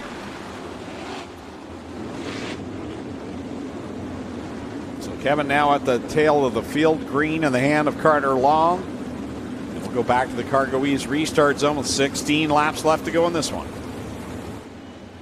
Sheridan has been getting a great launch on these starts. And he does it again in that 45 machine. Oh, Mike Bowman makes a slick move. He'll challenge now for the fourth spot. Bowman gets a good run on Ryan Turner in the 15, and then in 3 and 4 gets overtaken. Max Stambaugh makes a move on Bowman to pick up the 5th spot. Stambaugh's had good speed all night long, running in that 5th position. Ryan Turner, Scott Kruger right in front of him. That's 3rd and the 4th spot. The top two have broken away. Dylan Westbrook's right there in the tire tracks of Nick Sheridan, but right now Sheridan's better in 1 and 2. A couple of drivers moving through the field right now. Josh Hansen in the 88, I'm not sure how far back he was, but Liam Martin in the 9, he is on a charge. He's passing number 7 cars like it's going out of style. Westbrook on the outside, trying to get by Sheridan. Sheridan lifts a little bit off a corner forward. Westbrook goes by. He'll take the top spot. Kevin Pauls is going to call it a night. Halfway through this one, and Dylan Westbrook is out in front. Nick Sheridan not going to give up the chase though in that 45 machine, and the battle for third rages on. Scott Kruger in the 52 with a 15 of Ryan Turner. Sheridan just can't get off a corner four like Dylan Westbrook does when he's riding that rim on the outside line. Now Nick Sheridan, he'll move up a lane and he'll try and catch the 47X, who's heavy in traffic now. Dylan Westbrook has caught the tail end of the field. Who's got the more maneuverable car? Westbrook held up behind Mike Lichty in the 84. Both drivers running the same line out there. Nick Sheridan to the inside. We're battling again for the top spot. Behind that, Kruger and Ryan Turner running third and fourth. Turner trying to mount a charge on the straight shooter. He'll sling by him back into the third spot.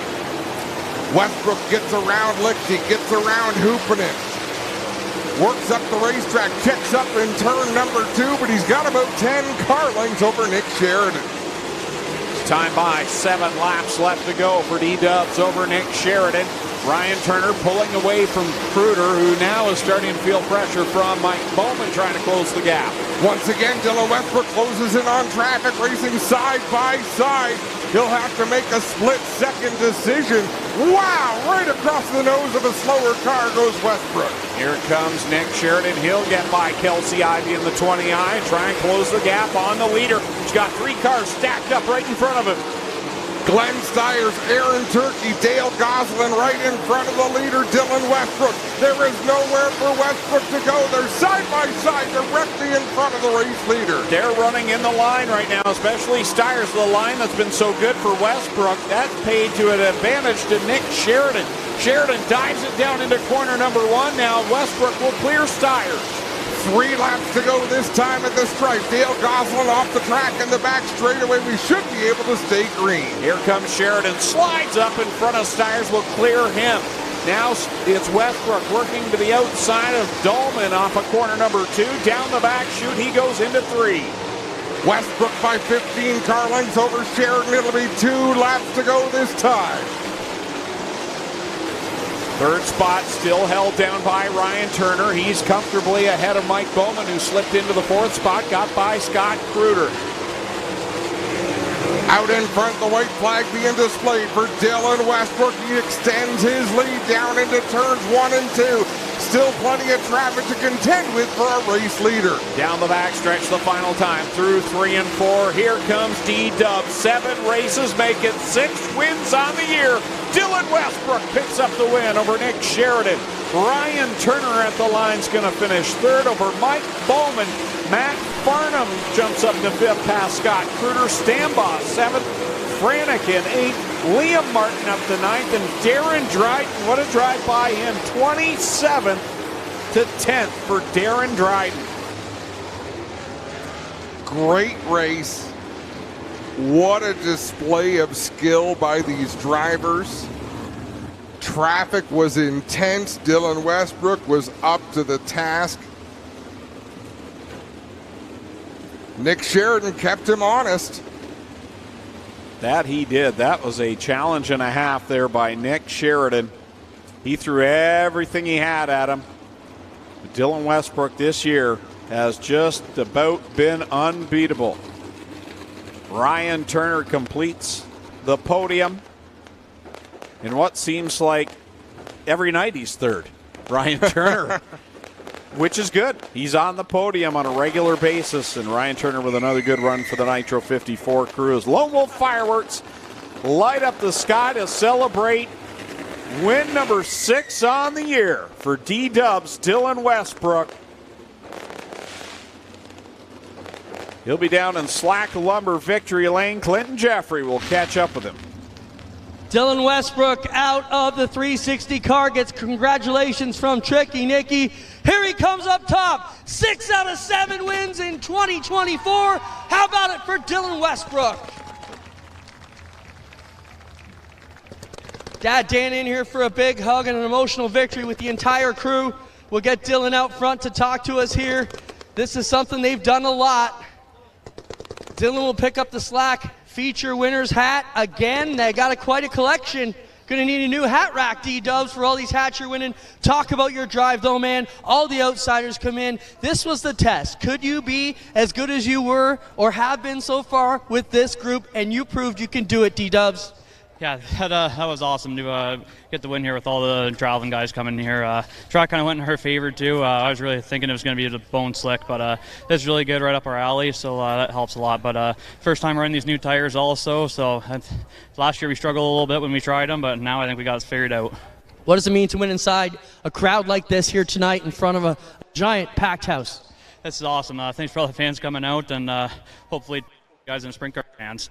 Right on. D-Dubs, Dylan Westbrook grabs the win here tonight. And we'll get over here and talk to Nick Sheridan. Well, Nick, you look like you're on fire tonight. You came out rolling hard in the heats, looked really good in the feature, needed a bit of help here, needed Dylan Westbrook to not be Dylan Westbrook just a little bit. But, man, you were in this fight. Nick, you and your team got to be real happy about your run here this evening. Boy, if Dylan wasn't Dylan, we'd all have a lot easier life, wouldn't we? But, he ran a great race. The team, I'm pumped. I'm sure they're ecstatic, man. We felt good to win a few laps and have a good car. I just missed on the tire prep a little bit, overcooked the right rear a little bit. But handling-wise, felt great. And this track kind of threw us for a curveball. I threw some last-minute changes at it right before the heat and then more last-minute changes for the feature. But it's a great surface, and it had a lot of fun on it. Solid drive, Nick. Good luck tomorrow. Thank you, man. Appreciate it. Nick Sheridan, second, ladies and gentlemen. Give us a second. We'll get over and talk to our third-place runner here tonight, Ryan Turner. I think the mustache is what did it for Nick Sheridan tonight, Adam. I was just admiring that stash. I mean, when he started winning races here, there's no way he was shaving. Send it down to Clint with Ryan Turner, third place. Ryan, what a drive here, man. It seems like we're meeting in third place too much this year. You want to be a couple steps up, but these are all good points nights. The championship is high on your list of priorities this year. The wins can come, but if the points are there and you can be the champ, that's what matters, right?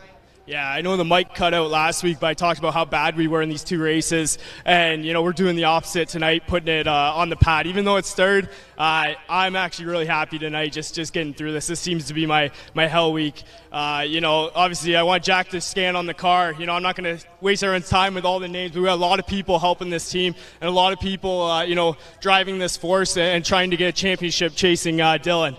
We had Nathan Bavard come down from Michigan, met him 6 years ago here, so it's awesome he came down to help us. Brando worked his butt off. I think he was in the shop every night this week. Dan, Steve Lyons, got a whole bunch of crew, my wife Jenna, Matt, Al, Trevor's not here, his back's hurt, but Brent Little with the twins and everything, so I can't thank enough people, and we're just happy to be on the pad tonight. Right on. Ryan Turner, good luck tomorrow. Ryan Turner will be third, Nick Sheridan second, and your winner for the sixth time in 2024, Dylan Westbrook. We'll be right back.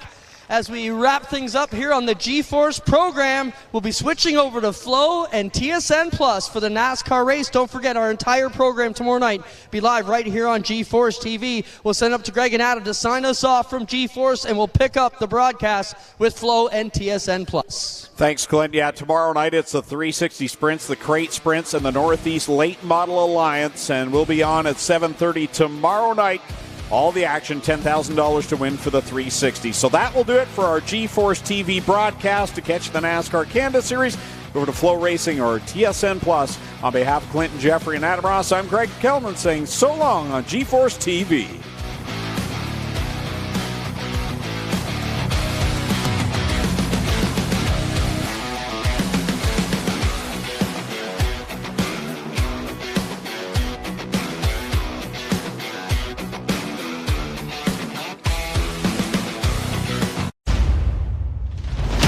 Copyrighted broadcast may not be reproduced, retransmitted, or used in any form without the authorized written consent of G-Force TV. G-Force TV would like to thank you for your support and for watching today's broadcast.